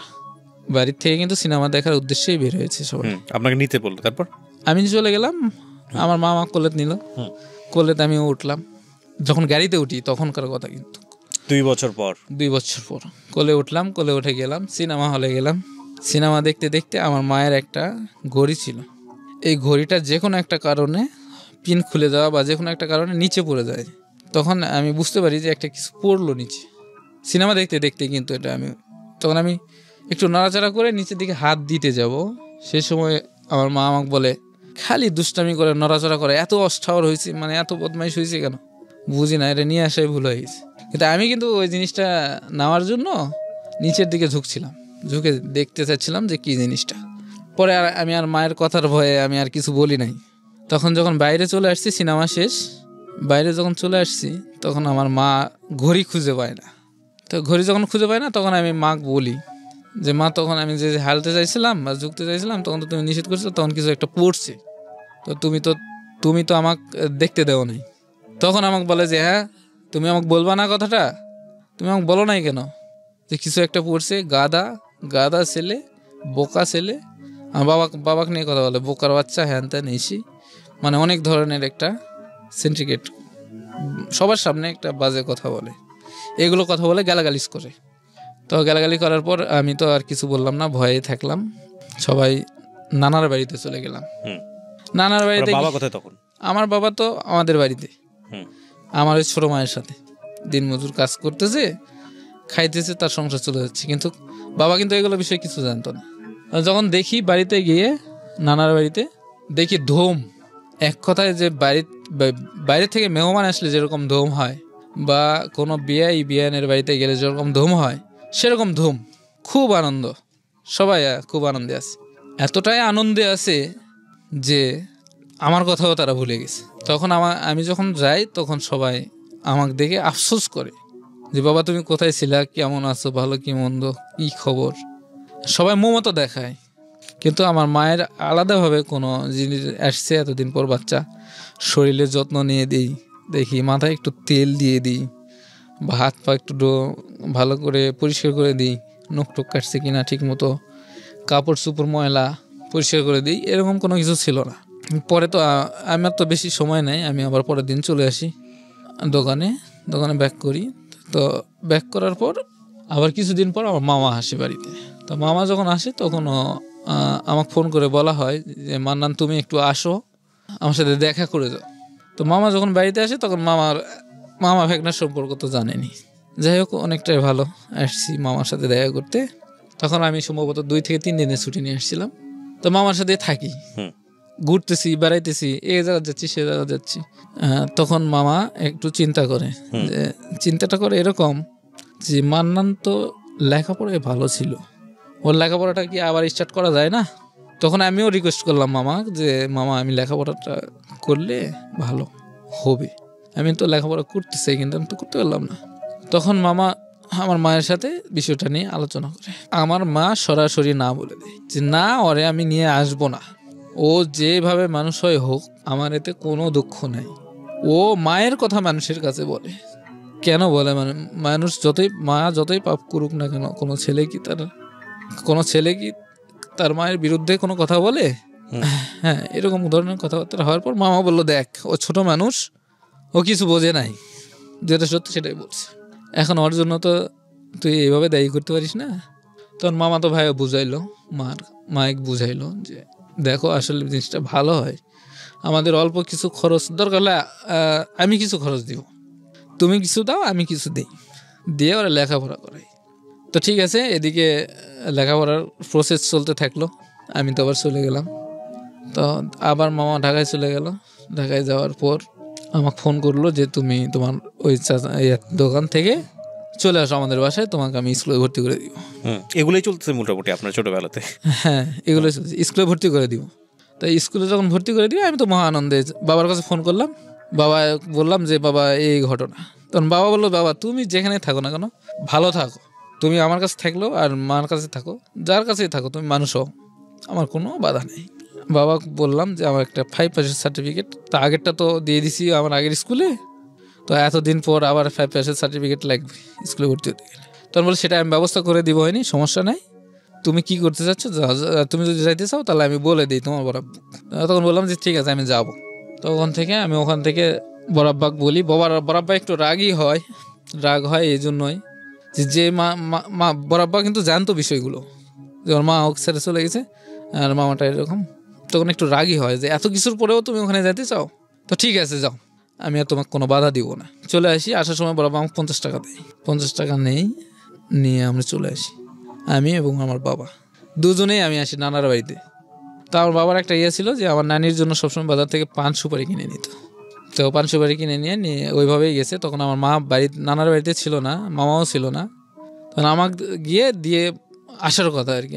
আমি গেছি, আমার নানির কাছে বললো যে ওরা একটু ভালো মতো দেখে রাখেন, আমি তো ওর খেয়াল রাখতে পারি না, তা আপনাদের কাছে দিয়ে গেলাম, আপনারা ওরে মানুষ করেন। বাবা যখন চলে গেল তখন তো প্রথম কয়েকদিন আমার খুব সুন্দর কাটলো। মানে প্রথম অবস্থায় স্কুলে যাওয়া, স্কুলে ভর্তি হওয়া, স্কুলে যাওয়া আসা, বই কিনা, সব খরচই আমি পাইলাম। আর আমার নানির কাছ থেকে ওরা খাওয়ার খরচও দিয়ে দিত, নানি খাওয়ার খরচও সবাই দিত। মানে তিনজন মিলে খুব সুন্দরভাবে চলতো। এখন আমি এখানে একটু দুর্বল হয়ে গেছিলাম লেখাপড়ার প্রতি এরকম দুর্বল হয়েছিলাম যে আমি ইংলিশ সাবজেক্টটা একবারে পারতাম না। ইংলিশ সাবজেক্টটা মানে একবারেই আমি পারতাম না। তো এই বিষয়টা দ্বিতীয় পরীক্ষার পরে আমার মামাতো ভাই তদন্ত করে। তখন হাই স্কুলের হেডমাস্টার ছিল সম্পর্কে নানা এলাকায়, মানে আমাদের নানার বাড়ির পাশেই বাড়ি। আর আমার একটা মামা ছিল, ওনার কাছে প্রাইভেট পড়তাম। তা ওর সাথে, আমার ওই মামার সাথে আর আমার মামাতো ভাইয়ের সাথে খুব ভালো একটা সম্পর্ক, প্রতিদিনই ফোনে কথাবার্তা হতো। আমার বিষয়টা হচ্ছে প্রায় আমাকে দিয়েছিল কোচিং আমার মামার কাছে। তাই আমি কোচিং করতে করলে ওই ইংলিশটা যে পারতাম না, এটা তখন মামাটা বুঝতে পারছে আর কি। পরে এটা আমার মামাতো ভাই যখন বলছে যে ওর আসলে একটু ইন্টারভিউ নাও তো কেমন পারে লেখাপড়া, তারপরেই কিন্তু কোচিংটা দেওয়া হয়। আচ্ছা, কোচিংটা যখন দেওয়া হয় তখন তো মামা বুঝতে পারে জিনিসটা যে ও ইংলিশ পারে না আর অন্যান্য পড়ার প্রতি দুর্বল। আর মাস্টারকে যখন বলছে, মাস্টার সরাসরি আমার ক্লাসে আমাকে মানে টার্গেট করে ডাক দিয়ে আমাকে প্রশ্ন করে কয়েকটা। আচ্ছা, তা আমি যেগুলো প্রশ্ন করছি একটার উত্তর দিতে পারি নাই। এক কথায় আমি পুরোই মানে ভুলছিলাম, আমি কিছুই পারতাম না। তারপরে তো এই রিপোর্টটা মামার কাছে গেল। আস্তে আস্তে খাওয়ার খরচ বন্ধ হয়ে গেল। নানি বৃদ্ধ মানুষ, প্রতিবেশীদের কাজ করতো, একটু খাওয়ান দাওয়ান নিয়ে আসতো, খাইতো নিজে। এখন আমি নানির মধ্যে পড়ে গেলাম, বোঝা হয়। এখন মাও খরচ দেয় না, মামাতো ভাইও খরচ দেয় না, মামাও খরচ দেয় না, শুধু ইংলিশের কারণে, শুধু এই পড়ালেখার কম পারার কারণে। এমন সময় এসে গেল, ফাইনাল পরীক্ষার সময় এসে গেল। এর মধ্যে কিন্তু ক্লাস করতেছি, টুকটাক করে ক্লাস করতেই আছি, মানে লেখাপড়ার ছাড়ি নাই। পরে খরচ বন্ধ করে দিল, ডিরেক্টলি কিছু বললো না, খরচ বন্ধ করে যখন দিল তখন আমার নানি আমাকে বিভিন্ন ধরনের কথাবার্তা বলা শুরু করলো। আর এক বাড়ির ছেলে এই বাড়িতে এসে খায় থাকে, কেন আমি এগুলো বোঝা টানবো? আর আমার মায়ের কথা বলতো যে ওর দোষ আছে, ও কেন নিয়ে আসবে। মামার কথা বলতো ওদের আসলে কোনো ইয়ে নাই, মানে মানে জ্ঞান বুদ্ধি কিচ্ছু নাই, বাপের ছেলে বাপের কাছে থাকবে, আমার কাছে দিয়ে গেছে, তোরা নিয়ে যা, এরকম ধরনের কথাবার্তা বলতো। খাবার বসতাম, খাইতাম। তবে আমার নানি যত কিছুই মুখে বলতো, কিন্তু আসলে খাবার যখন দিত তখন মন ভরেই দিত। হ্যাঁ, তখন মুখে অনেক কিছুই বলতো, কিন্তু আমাকে খুবই ভালোবাসতো। পরে এই জিনিসটা নিয়ে যখন খরচ বন্ধ করে দিল টোটালি, তখন ফাইনাল পরীক্ষার সময়ও এসে গেছে। অ্যান্ড ফাইনাল পরীক্ষার ফিস দিতে হবে। ফাইনাল পরীক্ষার ফিসের কথা আমি সবার কাছে বলি, মার কাছে বলি, মামার কাছে বলি, মামাতো ভাইয়ের কাছে বলি। ফাইনাল পরীক্ষার ফিসের টাকা আর কেউ দেয় না। এখন নানি আমাকে বলে তুই রিক্সা চালা বা গাড়ি চালে টাকাটা দিই। আমি কই না নানি, আমি রিক্সা গাড়ি চালাতে পারবো না, আমি ছোট মানুষ, চালাতে গিয়ে জীবন দিব, মেন রোডে চালাতে গিয়ে আমি অ্যাক্সিডেন্ট করে বসলে তো তাহলে তুই কী করবি? আমি বলি তাহলে পড়ালেখা বাদ দিব, আর কিছু করার নেই আমার। তখন কইলো ঠিক আছে দেখ যেটা ভালো হয়। তা আমি স্কুলে যাওয়া বন্ধ করে দিলাম লজ্জার কারণে, টাকা দিতে পারি নাই। তাই পরীক্ষা হয়ে গেল, ফাইনাল পরীক্ষা। এর মধ্যে আমার মামাতো ভাই আমাকে ঢাকায় নিয়ে আসার প্ল্যান করছে। আর আমার মা ডিরেক্টলি না করে দিছে যে না, আমি ওকে আমার কাছে রাখবো না। আমি ঢাকায় থাকলে বিভিন্ন মানুষের সাথে কথাবার্তা বলি, একটা পুরুষ মানুষের সাথে কথা বললেও ও সন্দেহ করে, ওর বাবার মতো সন্দেহ করবে, বা ওর বাবার মতো সন্দেহ করে একটা কথা বলবে, মানুষজন খারাপ মনে করবে, আমার সবার সাথে মিশতে হয়, এই জন্য আমি ওরে নিয়ে আসবো না। আর ওই যে আগের বিষয়টা বললাম, যেটা যে আমার সব কথাগুলো, যে মার কথাগুলো প্রকাশ করছিলাম, এই জন্য আমার মায়ের কাছে আমি ভালো ছিলাম না। পরে যখন মামাতো ভাই প্ল্যান করলো, মাক না জানায় একটা প্ল্যান করলো, সেটা হচ্ছে হাউজের একটা কাজ। হাউজের কাজ একজন কোম্পানির ডিরেক্টর তার খেদমত করা, যেমন অফিস টাইমে নাস্তা দেওয়া, তারপরে শু পরিষ্কার করা, জুতা মুছা গোছানো গোছিয়ে রাখা ইত্যাদি ইত্যাদি কাজ করার জন্য তখন আমাকে ডাক দিল। তখন আমি ঢাকা চলে আসলাম, মামাতো ভাইয়ের অফিসে গেলাম। মামাতো ভাই ডাইরেক্ট নিয়ে গেল ওই স্যারের কাছে, স্যারের বাসায়। মা কিন্তু জানে না কিছু, মামাও কিছু জানে না। তো আমাকে ওখানে নিয়ে চাকরি দিল, 1200 টাকা বেতন মাসে। আমার কাছে অনেক কিছু, 1200 টাকা বেতনের কাজ পাইছি আর কি লাগে। এরকম করতে করতে 8 মাস করলাম, করার পরে 1800 টাকা বেতন হলো। বেতন হওয়ার পর ইতোমধ্যে আমার খালু বিদেশে যাবে, এটা 2008-এর কথা সম্ভব। বিদেশ যাবে, খালুর কাছে আমার টাকা নাই। তো আমি যে কাজ করে টাকাগুলো জমাইছিলাম, আর স্যারে কিছু টাকা আমাকে বকশিশ দিত, পার্টি হতো মাঝে মাঝে, কিছু টাকা পাইতাম। মোটামুটি 10,000 টাকা গোছাইছিলাম, মানে মাসের বেতন বাদেও 10,000 টাকা আমি গোছাই। মাসের বেতন কিন্তু আমি মামাতো ভাইয়ের কাছে রাখতাম, যে তোমার কাছে তুমি জমা রাখো, আমার কাছে তো টাকা রাখার জায়গা নেই। এগুলো বাদে আমি 10,000 টাকা গোছাইছিলাম। গোছায় আমার ওই খালুর এমন পরিস্থিতি হয়ে গেছে, টাকা জমা দিতে না পারলে আর সে বিদেশ যেতে পারবে না বা টাকাও ফেরত পাবে না। তো আমি ওই বিপদের সময় 10,000 টাকা তাকে দিই, 10,000 টাকা তার ভাইয়ের হাতে দিই। তার ভাই নিয়ে তার কাজে মানে ব্যবহার করে, টাকাগুলো নাই। নেওয়ার পরে ওনার কাছ তো হয়ে গেল, আল্লাহর রহমতে উনি সবার কাছে আমার প্রশংসা করছে যে ছোট্ট একটা মানুষ, সে আমাকে 10,000 টাকা দিয়ে হেল্প করছে। আর যেটুকু সান্ত্বনা দিছে, আমি অনেক সান্ত্বনা দিয়েছি যে আপনি কোনো টেনশন করবেন না, এদিকে আমি দেখব। তো খালু যখন বাইরে গেল, সংসারের বাইরে গেলে তো একটা মানুষ এস্টাবলিশ হয় না, সহজে টাকা পাঠাতে পারে না। তখন ওই খালার বাড়ির খালাতো ভাই বোন 2 জন, ভাই একটা বোন একটা আর খালা, এই 3 জন মিলে একটা সংসারে একটা খরচ আছে, লেখাপড়ার খরচ সহ। তখন 7ম শ্রেণীতে পড়তো আমার খালাতো ভাই, আর আমার খালাতো বোন পড়তো 6ষ্ঠ শ্রেণীতে। এদের একটা লেখাপড়ার খরচ, এই খরচটা আমি প্রায় 1 বছরের মতো বহন করে গেলাম খালু বিদেশ যাওয়ার পর। এই চাকরি করেই এই খরচটা প্রতি মাসে বহন করে দিতাম, প্রতি মাসে 1500-2000 করে টাকা দিতাম। যখন এই টাকাটা দিতাম তখন নিয়ে খরচ করতো, আবার অসুখ বিসুখ হলে আমার কাছে ফোন দিত, আমি টাকা পাঠাতাম। তারপরে এরকম করতে করতে চাকরি করতে করতে আরেকটা চাকরি নিলাম, ক্রিয়েটিভ নামের একটা কোম্পানি ছিল, এমব্রয়ডারি কাজ। তখন ওটা আমি বাসায় থাকতাম। তারপরে আমি মার সাথে বাসায় থাকলাম, মানে মার সাথে, মামার সাথে, মামাতো ভাইয়ের সাথে বাসায় থাকলাম। ওখান থেকে যাওয়া আসা করে ডিউটি করতাম। ডিউটি করতে করতে আমাকে কোন বিভাগে দিবে বা কি হিসাবে, লেবার মানে হেল্পার হিসাবে দিবে না অপারেটর হিসাবে দিবে বা সিনিয়র সহকারী অপারেটর খুঁজে পায় নাই। পরে আমাকে লোডার হিসাবে নিয়োগ দিয়েছে। তা লোডার হিসাবে দিল, তো নিচে মাল আসলে উঠাতাম। তো সবসময় মাল না আসলে আমাকে হেল্পারই কাজ করতে বলতো আমাকে পিএম স্যার। তা আমি বললাম, পিএম স্যারকে বললাম যে স্যার আমার কাজ তো আর কেউ করে না, তা আমাকে দিয়ে এগুলো কাজ করাবেন কেন? তখন পিএম স্যার আমাকে ডিরেক্টলি বলে, তুমি যদি এরকম করে করতে পারো তাহলে করো, কাজ করো, আর না হলে তুমি চলে যাও। তা আমি বললাম স্যার আমি চলে গেলাম, ওতে যাও। বের হয়ে আসি আমি। বের হয়ে যখন চলে আসছি তখন সম্ভবত 17 দিন ডিউটি করছিলাম। পরে বেতনটা পাইলাম 1 তারিখে বেতন দিয়ে দিল। পরে আমি আরেকটা চাকরি নিলাম, বাড়িধারা পার্কের পিছনে একটা বাসা।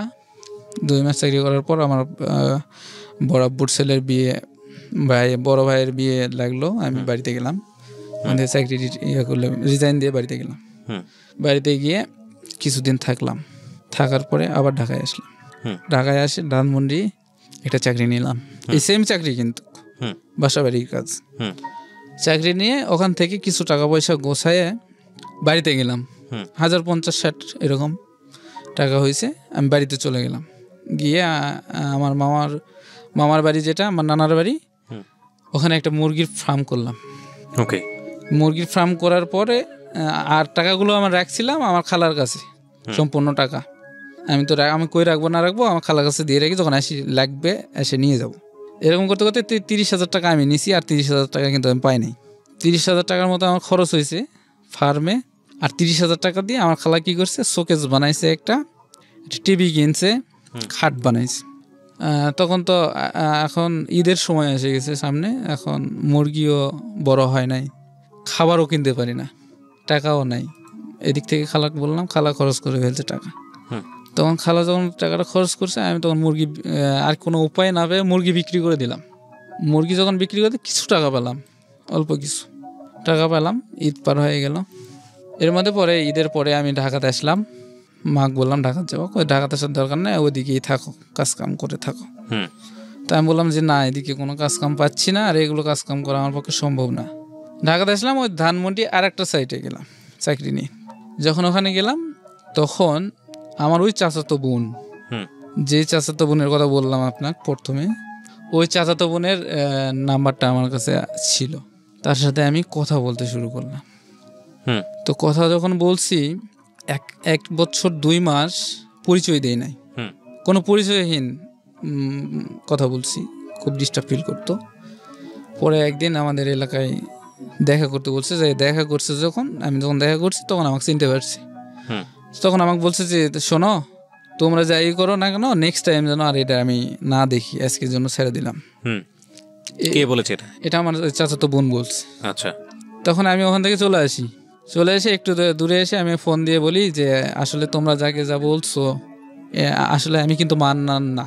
আমি বললাম আমি কিন্তু মান্নান না, আমি মান্নানের খালাতো ভাই।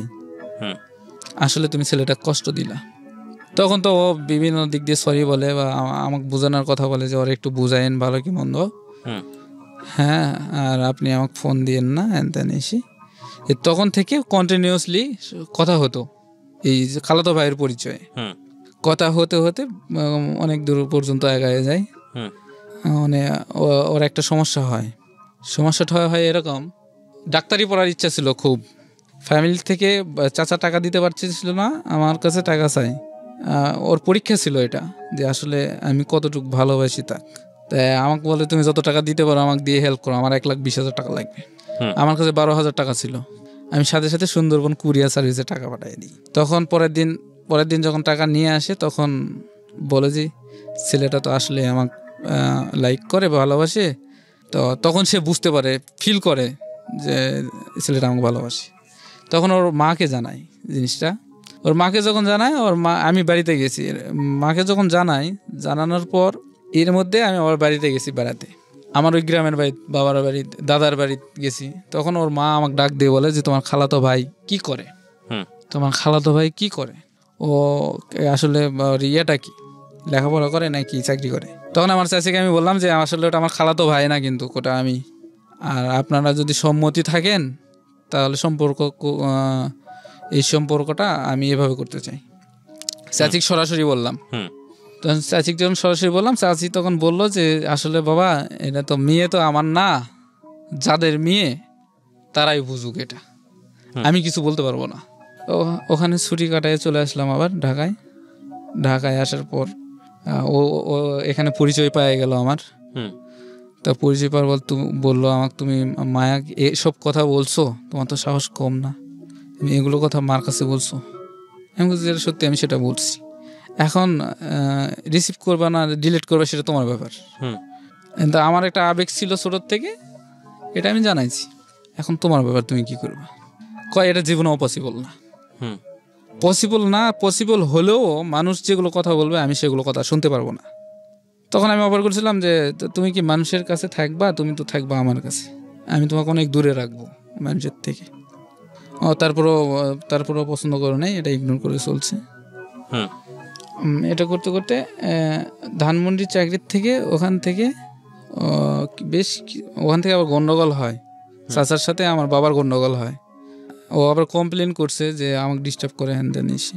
তো ওকে আমি পছন্দ করি না, ও আমাকে বারবার ফোন দেয় এই সেই। আবার এর মধ্যে আবার বাড়িতে যাই, বাড়িতে গিয়ে চাচাকে বুঝাই বলি যে চাচা, যে আমার এই টাকাগুলো নিচে, টাকাগুলো দিয়ে দেন, আমি এখন খুব সমস্যায় আছি। তখন চাচা ওর মেয়েকে ডাক দিয়ে যখন বলে যে আর সত্যি তুমি টাকাটা কি নিছো, তখন পবিত্র কোরআন শরীফ নিয়ে শপথ করে যে আমি ওকে চিনি না, আমি ওর সাথে কথাও বলি নাই, বা আমি টাকাও নেই নাই, সরাসরি এই কথা বলে, মিথ্যা কথা বলে। তখন আমার চাচা প্রচুর রাগ হয় আমার উপর। চাচা কেন, চাচার যতগুলো ভাই আছে, বাবা আছে, সবাই রাগ হয়। এমনিতেই তো শত্রুতার মতো একটা সিস্টেম, আবারও রাগ হয়ে যায়।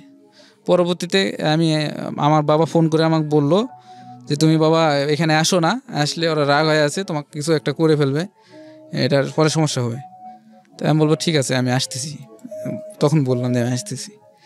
পরে চিন্তা করলাম যে আমি যাব না, দরকার নেই গন্ডগোল করার, টাকা নিয়ে গেছে জায়গা। কিছুদিন পর আমার চাচাতো বোনের বিয়ে লাগলো। পরে বিয়ের সময় আমি গেলাম যখন, তখন আমি শুনলাম যে ওর বিয়ে হয়ে গেছে। আমাদের স্কুল পড়ার একটা ছেলের সাথে পরিচিত হয়। আমি পড়তাম 4-এ, ও তখন 5-এ পড়তো, ওই ক্লাস 5-এ পড়তো। পরে যখন বিয়ে শাদী হয়ে গেছে তখন তা আমার আর দুঃখ করারও কিছু নাই, কষ্টেরও কিছু নাই। আমি ওইভাবে থাকলাম, থাকতে থাকতে আবার ঢাকায় চলে আসলাম। ঢাকায় এসে একটা মেয়েকে পছন্দ করলাম। এই বাসার কাজ করতে করতে ধানমন্ডি থেকে একটা মেয়েকে পছন্দ করতে আর কাজ করতে করতে একদিন দেখে খুব চেনা চেনা লাগে। যখন চেনা চেনা লাগে তখন ভালো করে দেখার চেষ্টা করি, ভালো করে দেখার, কাপড় চোপড় পরিষ্কার করতাম, ধুতাম, ফ্লোর পরিষ্কার করতাম, ছাদে যাইতাম কাপড় লাটাতে। তো সবসময় ফলো করতাম যে মেয়েটা ছাদে কখন ওঠে। তো আমাদের সাথে আরও ছিল সমীর ভাই, শফিকুল ভাই, ওরাও বলতো কি ব্যাপার তুমি এখানে ওয়েট করো কিসের জন্য? আমাদের ভাই ওই মেয়েটাকে না আমার খুব ভালো লাগে, আমি ওই মেয়েটাকে খুব ভালোবাসি, মানে পছন্দ করি। তো এরকম বলতে হঠাৎ করে একদিন ছাদে ওঠে, দেখা হয়ে যায় সরাসরি। তো যখন সরাসরি দেখা হয় তখন আমি বলি যে আমি তোমাকে লাভ করি, তুমি কি বলো? তুমি যদি বলো তাহলে আমি সব ব্যবস্থা করব। ও কিছু বলে না, ও হাসি দিয়ে নিচে নামে চলে যায়। এর মধ্যে আমাদের বাসার থেকে পাশের বাসা ছিল, ওটা পাশের বাসায়, আমাদের এই বাসায় 2টা মেয়ে ছিল, ওরাও কাজ করতো। তো ওর সাথে আর এর সাথে কথাবার্তা হতো, একই ফ্লোর কিন্তু 3 তলা কথাবার্তা বলতো। যখন কথাবার্তা বলতো তো ওর একটা বিআইয়ের নাম্বার আমার কাছে পাঠায়, মানে হচ্ছে ওর বিআই, ওর বোনের স্বামীর ভাই। তো যখন পাঠায় তখন আমি ওর সাথে কথা বলি, ওর বিআইয়ের সাথে কথা বলি, এবং আমরা বন্ধুত্ব বানাই, মানে একজন অপরের বন্ধু হিসেবে আমরা কথা বলতাম। তো বন্ধু হিসেবে যখন কথা বলতাম তখন এক সময় দেখলাম যে আমার ওই মেয়েটার কথাবার্তা যখন বলতাম তখন ও বলতো যে মেয়েটাকে আমি পছন্দ করি, ও আমার ভাইয়ের শালী। আমি বলছি ভাই ওকে তো আমিও পছন্দ করি। হ্যাঁ, পরে আমি ওর সাথে বন্ধুত্ব হয়, অনেকদিন কথা হয়। পরে বললো যে ভাই একদিন আসেন আমাদের এলাকা দেখে যান। তা আমি কি করলাম, যখন গেলাম তখন তো আমার ওই বন্ধু অবাক যে শহরের থেকে আমার বন্ধু আসছে। ও ছিল মানে ময়লা শরীরে, খালি গায়ে, অবাক হয়ে গেছে। তখন বললো যে একটু বসেন, আমি আসতেছি যখন বলে চলে গেল। আবার 10 মিনিট পরে আসলো, তারপরে 10 মিনিট পরে আসলো, আমাকে বাসায় নিয়ে গেল। সেদিন আর কোনো জায়গা বের হলাম না। পরের দিন আমি এই মেয়েটার বাড়িতে গেলাম। ও কিন্তু জানতো যে আমি ও একটা বিশ্বাস ছিল ওর যে মেয়েটা ওকে ভালোবাসে, বাট ওর সাথে যতই ছেলে আসুক বা যাই হোক না কেন আমাকে ছেড়ে যাবে না। ও এই বিষয়টা এরকম করে মাথায় নিয়েছিল বিষয়টা। পরে আমি মেয়ের বাড়িতে যাই, মেয়ের বড় বোন ছিল, মা বাবা ছিল, আরও অনেক আত্মীয় স্বজন ছিল। তা আমি গিয়ে বড় বোনের সাথে কথা বলতে তখন আমি বলি যে আমি এই জন্য আসছি, যে এই যে আপনাদের মেয়েকে আমার ভালো লাগে। তো আমি তখন বড় আপাকে বললাম যে আপা আমি যে আসছি, আমি তো চলে যাব, আমাকে একটা ছবি দেওয়া যায় মেয়েটার? ওই মেয়েটার ছবি ছিল একটা, তখন দিবে না দেওয়ার মন ছিল। পরে অনেক রিকোয়েস্ট করার পর দেওয়ার পরে আমি আবার ওটা নিয়ে পরের দিন ঢাকায় চলে আসি। ঢাকায় এসে আবার ওই মেয়েটাকে দেখাই যে এই দেখো তোমার ছবি। ও বাড়িতে যাওয়ার পরে জানতে পারছে যে আমি ওদের বাড়িতে গেছি। তখন যখন দেখাই তখন দেখে বলে যে তুমি বাড়িতে গেছিলা কেন আমাকে না বলে? তো আমি বলছি আমি তোমার তথ্য নিতে গেছি, আসলে তোমার তথ্যটা তোমাকে ভালো লাগছে, তো তোমার তথ্য নিতে গেছি, এই জন্য তোমার বাড়িতে। আসলে এরকম করে কেউ তো আমার সাথে সময় দেয় না, বা তোমার জন্য আমি অপেক্ষা করি, তুমি আমার জন্য অপেক্ষা করো বারান্দায়, তো এরকম কেউ অপেক্ষা করে না, এই জন্য গেছি। ওখান থেকে আবার কিছুদিন পর ছুটি নিলাম, বাসায় যাব। মামাতো ভাইয়ের বাসায়।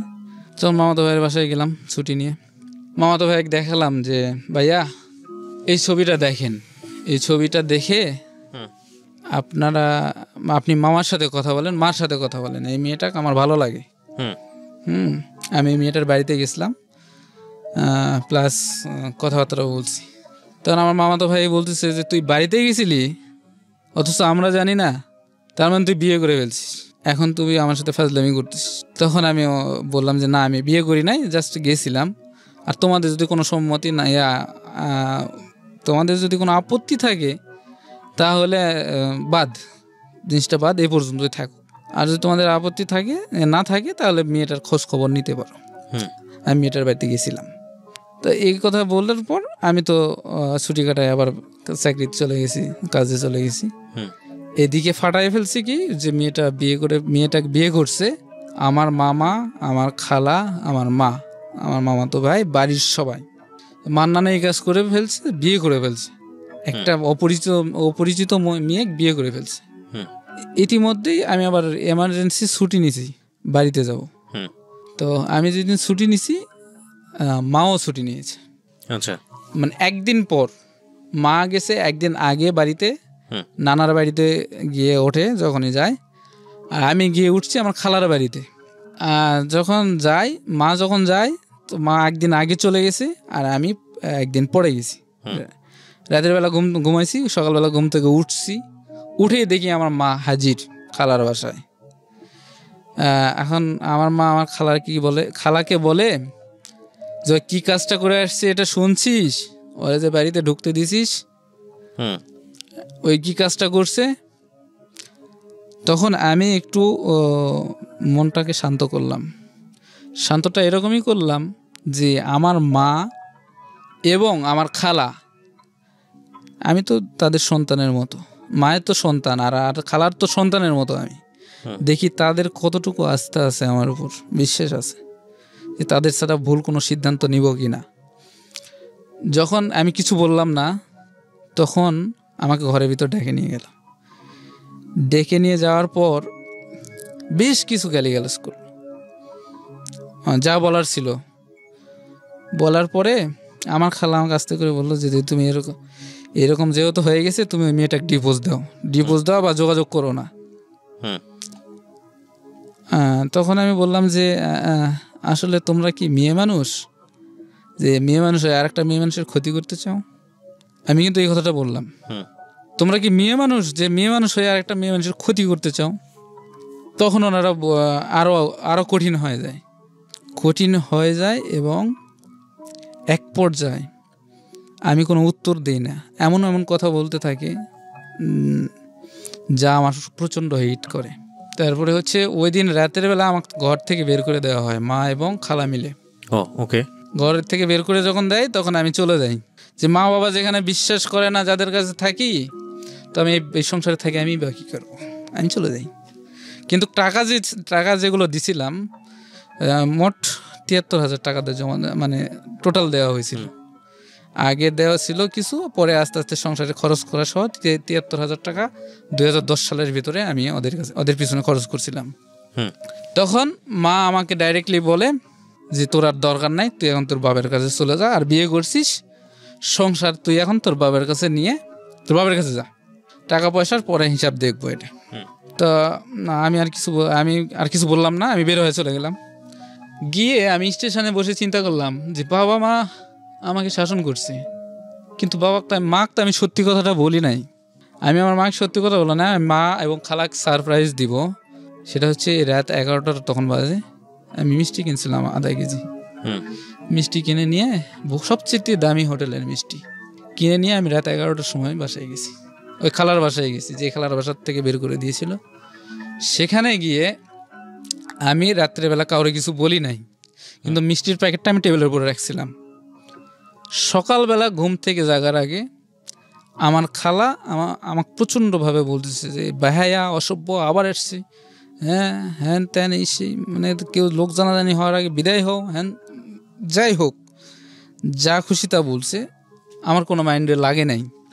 কিন্তু ভাত যখন খাইছি, ভাত সবাই একসাথে খাচ্ছিলাম, ভাত খাবার বসে আমাকে একটা কথা বলছে, সেই কথাটা আমি আজও মনে করতে পারি না, কথাটা কি আমি স্মরণও করতে পারি না, কিন্তু আমার কাছে এতটাই খারাপ লাগছে যে আমি ভাতের থালা ওখানে রেখে হাত ধুয়ে এক কাপড় চোপড় নিয়ে আমি চলে আসি ঢাকায়। সাথে সাথে যখন আমি বের হয়ে বাড়ির থেকে তখন একটা নিয়ত করি যে আমি ওই মেয়েটাকে বিয়ে করে নিয়ে আসবো। পরবর্তীতে আসলাম, আমার ওই চাকরিটা, যে চাকরিটা ছিল ওটা আর নাই, চলে গেল। পরে আমি সিকিউরিটি গার্ডের চাকরি নিলাম ওই মেয়েটার কাছে থাকার জন্য। সিকিউরিটি গার্ডের চাকরি নিলাম, বেশ কিছুদিন ডিউটি করতে করতে করতে করতে এরকম হয়ে গেল। মেয়েটা আবার চলে গেল 16ই ডিসেম্বরে বাড়িতে ছুটিতে গেল। যখন ছুটিতে গেল, ছুটির থেকে আবার আসবে না, কিন্তু আমার কারণেই আসছিল, যেটা আমি বুঝতে পারি নাই। এর মধ্যে আবার ওই যে বাসায় থাকতো সেই বাসাটা ছিল আমাদের এলাকার ডাক্তারের বাসা। ওদের বাড়িতে গেলাম, ওরাও ছুটি নিয়ে যেতে বললাম, ছুটি নিয়ে তুমিও আসো। আমি আগে গেলাম। যখন আগে গেলাম, বিয়ে শাদির ব্যাপারে কথা বললাম, শ্বশুর শাশুড়ির সাথে কথা বললাম, ফুফা শ্বশুরের সাথে কথা বললাম। তো সবাই বলছে সবই ঠিক আছে, তুমি সব কিছুই বলছো, সব কিছুই শুনছি, কিন্তু তোমার বাবাকে ডাকতে হবে, তাহলে আমরা বিয়ে দিব। তখন আমি আমার ওই একটা ভাই ছিল, ওই সুমন্দি ধরতে গেলে বড় ভাইয়ের সাথে কথা বললাম যে ভাইয়া আব্বার কাছে তো ফোন দিবেন, কিন্তু হার্ডলি কথা বলতে হবে, নর্মালি কথা বললে কিন্তু আসবে না। হ্যাঁ, তখনই উনি বুঝতে পারলো জিনিসটা আসলে কীভাবে কথা বলতে হবে। তখন আমার বাবার কাছে ফোন দিল। ফোন দিয়ে যখন বললো এই কথা, বাবা তো পাগলের মতো অবস্থা হয়ে গেছে যে আমার ছেলেকে আটকায় রাখছে, হ্যান তেন। অথচ কিন্তু আটকায় রাখে নাই, এটা আমিই বলাইছিলাম। পরের দিন বাবা আসলো, বাবার সাথে আমার একটা খেলু আসলো, ওই সম্বন্ধের খেলু আসলো, আমাদের বিয়ে হলো। বিয়ে হওয়ার পর আমরা বাড়িতে চলে গেলাম, কিন্তু বিয়ে পড়ানোর আগে মার কাছে ফোন দিয়েছিলাম যে মা, এখন আমরা বিয়ে করি নাই, আমরা বিয়ে করবো আগামীকালকে, তুমি কি আসবা? এই কথাটা বলার পরে বাবার কাছে ফোন দেওয়া হয়েছিল। পরে চলে গেলাম বাড়িতে বাবার কাছে। যখন গেলাম, ওখানে থাকলাম কিছুদিন, সপ্তাহখানিক থাকলাম। মানে এই যে যাতায়াতের যে খরচটা, আমার শ্বশুর বাড়ি কিন্তু কিশোরগঞ্জ আর আমার বাড়ি নওগাঁ জেলায়। এখান থেকে অনেক ভাড়ার একটা খরচ, জার্নিং খরচটা অনেক বেশি। 12,000 টাকা কিস্তির উপর নিয়েছে আমার বাবা। কিস্তির উপর নিয়ে আমি বিয়ে শাদী করছি। করার পরে সপ্তাহে 200 টাকা আমাকে দেওয়া লাগতো প্রতি সপ্তাহে। কাজকাম করতাম, দিতাম। এক সপ্তাহ যাওয়ার পর আবার শ্বশুর বাড়িতে আসলাম। শ্বশুর বাড়ি থেকে আবার বাড়িতে গেলাম। বাড়িতে গিয়ে এখন আমি কি কাজ করব? গেলাম এলাকার একটা চাচার কাছে, তিনি রাজমিস্ত্রির কন্ট্রাক্টারি করেন। ওনার সাথে দেখা করলাম। দেখা করার পর চাচাকে বললাম যে চাচা আমাকে একটা কাজ দেন, আমি তো এর অবস্থা, আমি তো বিয়ে শাদী করছি, এখন তো বসে থাকা চলে না, কাজ তো করতে। প্রথম দিন আমাকে এমন একটা কাজ দিল, টুকরির মধ্যে করে মাটি কাটা, মানে টুকরির মধ্যে করে মাটি নিয়ে, মাটি মাথায় নিয়ে উপরে নিয়ে যায় ফেলানো, মানে হাউস গর্ত করা। সে মাটি দিত কীরকম, যতক্ষণ না বড়তো ততক্ষণ মাটি দিতেই থাকতো। আমি একটার বেশি ফেলাতে পারতাম না, একটা ফেলায় রেস্ট নেওয়া লাগতো। পরে অনেক কষ্ট হলো, 2 দিন কাজ করলাম। কাজ সবার সাথে তাল মিলে করতে পারতাম না। চাচাও তখন আমাকে কেউ সাথে নিত না, একজনের সাথে নিত না, যে ও কাজ পারে না, ওরা নিয়ে আমি কী করব। এরকম ধরনের 2 দিন করার পর 3 দিনের দিন চাচা আমাকে বললো, বাবা তোমার তো এই অবস্থা, তোমার তো এরকম হবে না। তখন আমি কি করব উপায় না পেয়ে আবার চলে আসি ঢাকায় মিরপুরে আসি। এখানে 2 মাসের মতো থাকি, স্বামী স্ত্রী একসাথে। 2 দিন মনে হয় গার্মেন্টসেও চাকরি করছি, পেঁয়াজের ব্যবসা করছি, করে এখানেও চলতে পারি না। আবার বাড়িতে চলে গেলাম। বাড়িতে গিয়ে এবার কাজ শুরু করলাম আর একটা মিস্ত্রির সাথে। তো ওনার সাথে বেশ কিছুদিন কাজ করলাম। করার পর ধীরে ধীরে সংসার অগ্রসর আগাতে থাকলো। থাকার পর এর মধ্যে অনেক কষ্ট, কিস্তির টাকা, সংসারের খরচ। বেতন ছিল 200 টাকা। তো এরকম করে করে চলতাম। একদিন কাজ না করলে পরের দিনের খাবার জুটতো না, আমার সব কিছু কিনা।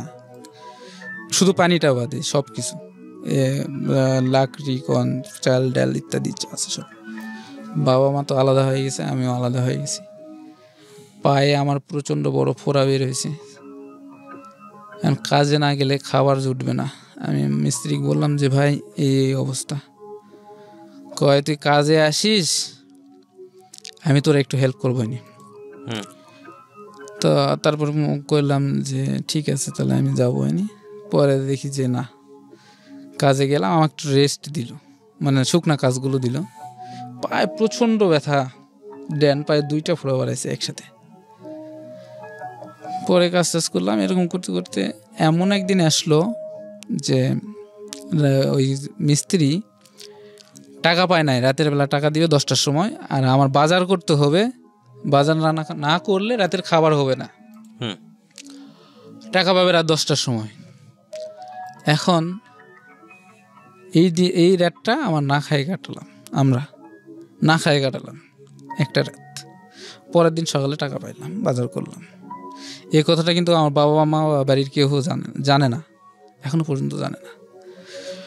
পরে ওখান থেকে কাজ করতে করতে করতে করতে ইট ভাটায় কাজ করলাম। ইট ভাটায় কাজ করলাম, যখন ইট ভাটার কাঁচা ইট ভ্যান গাড়িতে করে 100টা করে ইট নিয়ে আমি ওই ইয়ের ভিতরে দিতাম। 10 টাকা গাড়ি ছিল, যতটা যতটা নিতে পারতাম ততটা টাকা পাইতাম। এই টাকা মানে এরকম করতে করতে করতে করতে একটা সিজন চলে যায়। যখন বর্ষাকাল আসে, তখন ইট ভাটার কিছু লাইট নষ্ট হয়ে গেছে, মানে অকার্যকর হয়ে গেছে। ওই লাইটগুলো ঠিক করতে চায়, মেরামত করতে চায়, মিস্ত্রি খুঁজে পায় না। তাই আমি তো ঢাকার থাকছি, আমি ছোটোর থেকে একটু এগুলো জিনিস নিয়ে ইচ্ছে করে কারেন্টের শর্ট খাইতাম ইত্যাদি, মানে ইন্টারেস্টেড ছিলাম। তো আমি বললাম যে ম্যানেজার পরিচিত, মালিকও পরিচিত, তো আমি বললাম যে মানুষটাকে লাভ নেই, তাহলে আমি একটু কাজটা করে দিই, এই জিনিসগুলো আনান, আমি কাজটা করি। পরে নিয়ে এসে দিল, আমি কাজটা সম্পূর্ণ করতে পারলে আমাকে 400 টাকা দেওয়া হয়। তো আমি তখনই চিন্তা করলাম, একটা জিনিস চিন্তা করলাম যে আমি কেন মানুষের পিছনে ঘুরি, হিসাবে তো মানুষের আমার পিছনে ঘোরা উচিত। আমি এমন কিছু করবো যাতে মানুষ আমাকে ডাকে বা খোঁজে। তখন থেকে আমি এরকম হার্ডলি একটা মনের মধ্যে শক্ত করে একটা প্রশ্নবিদ্ধ করলাম, মানে আমি এরকম একটা সিদ্ধান্ত নিলাম যে আমি এমন একটা কিছু করব যে মানুষ যেন আমার বাড়িতে এসে খোঁজে, আমি যেন কাজ খুঁজতে মানুষের বাড়িতে না যাই। তখন আমি ওই ইলেকট্রিক্যাল কাজটা ওখান থেকে শুরু করি। উনি যখন 400 টাকা দেয়, আমার কাছে ছিল 300 টাকা, 700 টাকা নিয়ে আমি 2টা প্লাস কিনি, 2টা স্ক্রুড্রাইভার কিনি। আমার কিন্তু সংসারের প্রচুর অভাব, আমি কিন্তু খুব সহজেই বলেছি, আমার খুবই অভাব, যা বলার মতো না। তার মধ্যে আমি আবার কাজ জানতাম না। এই টাকা নিয়ে আমি ভ্যান গাড়ি নিয়ে চলে গেছি আমাদের শহরে প্লাস স্ক্রুড্রাইভার কিনে বাড়িতে আসলাম। আমার বউ আমার প্রতি খুব রাগ, এই এত কষ্টের সময় তুমি এগুলো জিনিস কিনছো, এগুলো দিয়ে আমি কি করবো, এগুলো দিয়ে ভাত রান্না দেখাবো? যাই হোক, অনেক কথাবার্তা। তারপরে আবার কিছুদিন পরে আবার চিন্তা করলাম যে কিছু লিফলেট দেওয়া যায় এলাকায়, যেহেতু কাজ করতে পারবো। তখন 1000 লিফলেট ছাপানো হলো। করার পরে দেখি 2-1টা কাজ আসা শুরু করলো। তখন ওই ভাটার মালিক ছিল, মামা বলে ডাকতাম, খুব হেল্প করছে ওই সময়টায়। তখন মামা আমাকে বললো যে শোনো, তুমি যখন এই কাজটা করতে চাও তাহলে তোমার জন্য একটা সুযোগ আছে, যুব উন্নয়ন অধিদপ্তর ট্রেনিং সেন্টার খুলছে, তুমি ওখানে ট্রেনিং নাও, তোমার জন্য একটা পজিটিভ হবে। তা আমি মামাকে বললাম, মামা কি কি বিষয় আসে? 8% সার্টিফিকেট লাগবে আর 300 টাকা ভর্তি ফি লাগবে। তা আমি বললাম 300 টাকা তো আমি 3 মাসও একসাথে দেখবো না, জোগাড় করতে পারবো না। তা আমি 300 টাকা আপনার কীভাবে ভর্তি হই, আর 8% সার্টিফিকেট নিলে গেলে আরও 500 টাকা লাগবে। তখন বলো যেভাবেই হোক ব্যবস্থা করো, তোমার টাকা লাগলে আমার কাছ থেকে নিয়ে যাও, আমি কাজ করে শোধ করে দিও। তো সত্যি দিল, ব্যক্তি টাকা দিল। আমি চলে গেলাম যুব উন্নয়ন অধিদপ্তরে, 8% একটা সার্টিফিকেট নিলাম একটা মাস্টারের কাছ থেকে, নিয়ে আমি ওই স্যারের কাছে গেলাম, গিয়ে টাকা জমা দিয়ে অ্যাডমিশন নিয়ে আসলাম। তো অ্যাডমিশন যখন নিয়ে আসলাম, প্রথমে আমার কোর্সটা ছিল ইলেকট্রনিক্স, 11টার থেকে দুপুর 2টা পর্যন্ত আমি ক্লাস করতাম। আচ্ছা। আর 3টার থেকে আবার সন্ধ্যা পর্যন্ত ভাড়ায় কাজ করতাম। এই সুযোগটা দেওয়ার কারণে আমাকে 120 টাকা রোজ দিত, 120 টাকা হিসাবে হাজিরা দিত। তো এটাও টিকলো না, কয়েকদিন পরে এটা ম্যাচিওর মানে হয়ে গেল। 2-4 দিন করার পরে এভাবে মানলো না আর। তো যখন মানলো না তখন অন্য ব্যবস্থা করা হলো। এভাবেই চলতে থাকলো, সংসারও চালাচ্ছি। বাচ্চা হয়েছে 2013 সালে। বাচ্চারও খরচ আছে, ফ্যামিলিরও খরচ। এদিকে আবার কিস্তি নিয়েছিলাম, কিস্তির টাকা দিয়ে ভ্যান কিনছিলাম, ভ্যানও চালাই, সংসার করি। পরে এই পরীক্ষা ট্রেনিং শেষ করলাম। ট্রেনিং শেষের পরে একটা দোকান নিলাম মোড়ের মধ্যে। দোকানটা নিলাম, নিয়ে এখানে দেখেন মামার সাথে কথা বললাম যে মামা আমাকে একটু বিদ্যুৎ দিতে হবে, সাইটের থেকে বিদ্যুৎ দিলে আমি কাজটা করতে পারবো। তো মামা বললো ঠিক আছে, তুমি দোকান করো, বিদ্যুৎ আমি তোমাকে দিব। কিন্তু দোকান করার পরে আমার কাছ থেকে সে দাবি করে 1000 টাকা, না হলে আমি বিদ্যুৎ দিব না, কারণ এটা তো ব্যবসা করবে সে। তাই আমি বললাম মামা, তো আপনি আগেই কথাটা বললেন না, এত টাকা খরচ করলাম, কিস্তি থেকে টাকা তুলে দোকান নিলাম, কি করা যায়। তবে পরে আর একটা দোকান থেকে ইলেকট্রিক কারেন্ট নিয়ে চললাম। চলতে চলতে কিছুদিন কাজ হতো, 1 সপ্তাহ কাজ হলে 2 সপ্তাহ হতো না, 2 সপ্তাহ হলে 3 সপ্তাহ হতো না, মানে একবারেই আবার বাকি কাস্টমার বেশি। পরে আমি কি করব, আমি আর কোনো উপায় না পাই ভ্যান বিক্রি করে দিই। ভ্যান বিক্রি করে দিয়ে ঢাকায় আসি রিক্সা চালানোর উদ্দেশ্যে। ঢাকা মিরপুরে আসি, রিক্সা চালাই বেশ কিছুদিন। এর মধ্যে ফ্যানের কয়েল বাঁধা শিখি।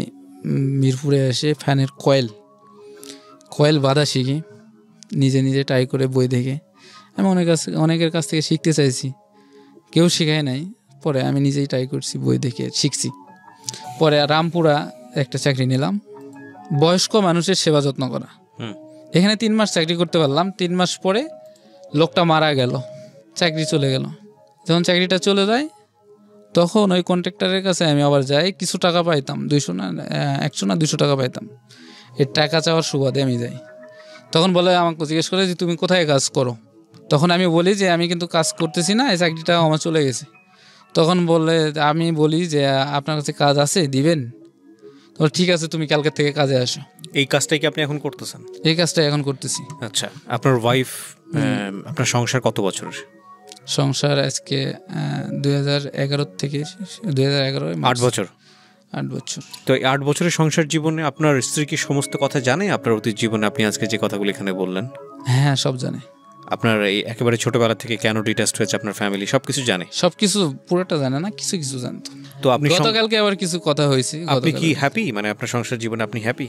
হ্যাঁ, এখন অনেক হ্যাপি। বাচ্চা কাছে আছে? বাচ্চা কাচ্চা আছে। কয় বাচ্চা? একটা ছেলে। একটা ছেলে। আপনার বাবা এখন কোথায় থাকেন, কি করেন? আমার বাবা এখন বাড়িতে থাকে, কৃষি কাজ করে। উনি কি পরবর্তীতে বিয়ে শাদী আর করেছেন নাকি? বিয়ে শাদী ওই যে তৃতীয় বিবাহ যখন করছে ওনাকে নিয়ে থাকেন? ওনাকে নিয়ে থাকে, এবং আমার একটা ভাই হয়েছে। আর আপনার মা? আমার মা আমার বিয়ে করার পর বিয়ে হয়েছে। ওই চাচাকে বিয়ে করেছেন? না, আরেকজনকে। আসলে কিছু বলার নেই। আজকের এপিসোডটার লেসনটা কোথায়, শুধু একটা কথা বলি আপনাদেরকে, সেটা হচ্ছে আমাদের জীবন আচরণ কখনো কখনো ভয়ঙ্কর রকমভাবে কিছু জিনিসের মুখোমুখি করিয়ে দেয়, যেটা আসলে এটার পরের সলিউশন কী হতে পারে এটা নিয়ে আমরা কথা বলি না, এবং আসলে সলিউশন কী হতে পারে সেটা নিয়ে আসলে তেমন কিছু বলারও থাকে না।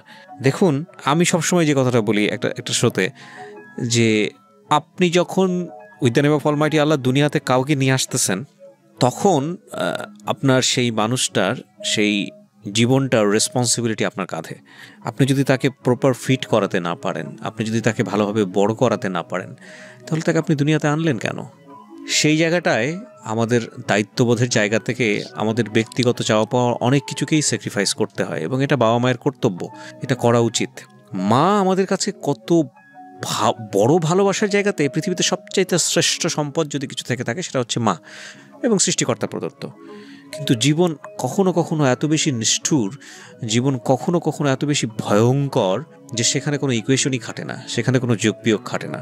একটা জিনিস ভুলে গেলে চলবে না, সেটা হচ্ছে একজন মা তার পরিচয়ের বাইরে কিন্তু সে একজন মানুষ, তার কিছু নিডস আছে, তার প্রয়োজন আছে, সেও ভুল করতে পারে, সেও শুদ্ধ করতে পারে। সুতরাং এই কথাটাকে আমাদেরকে মাথায় রাখতে হবে।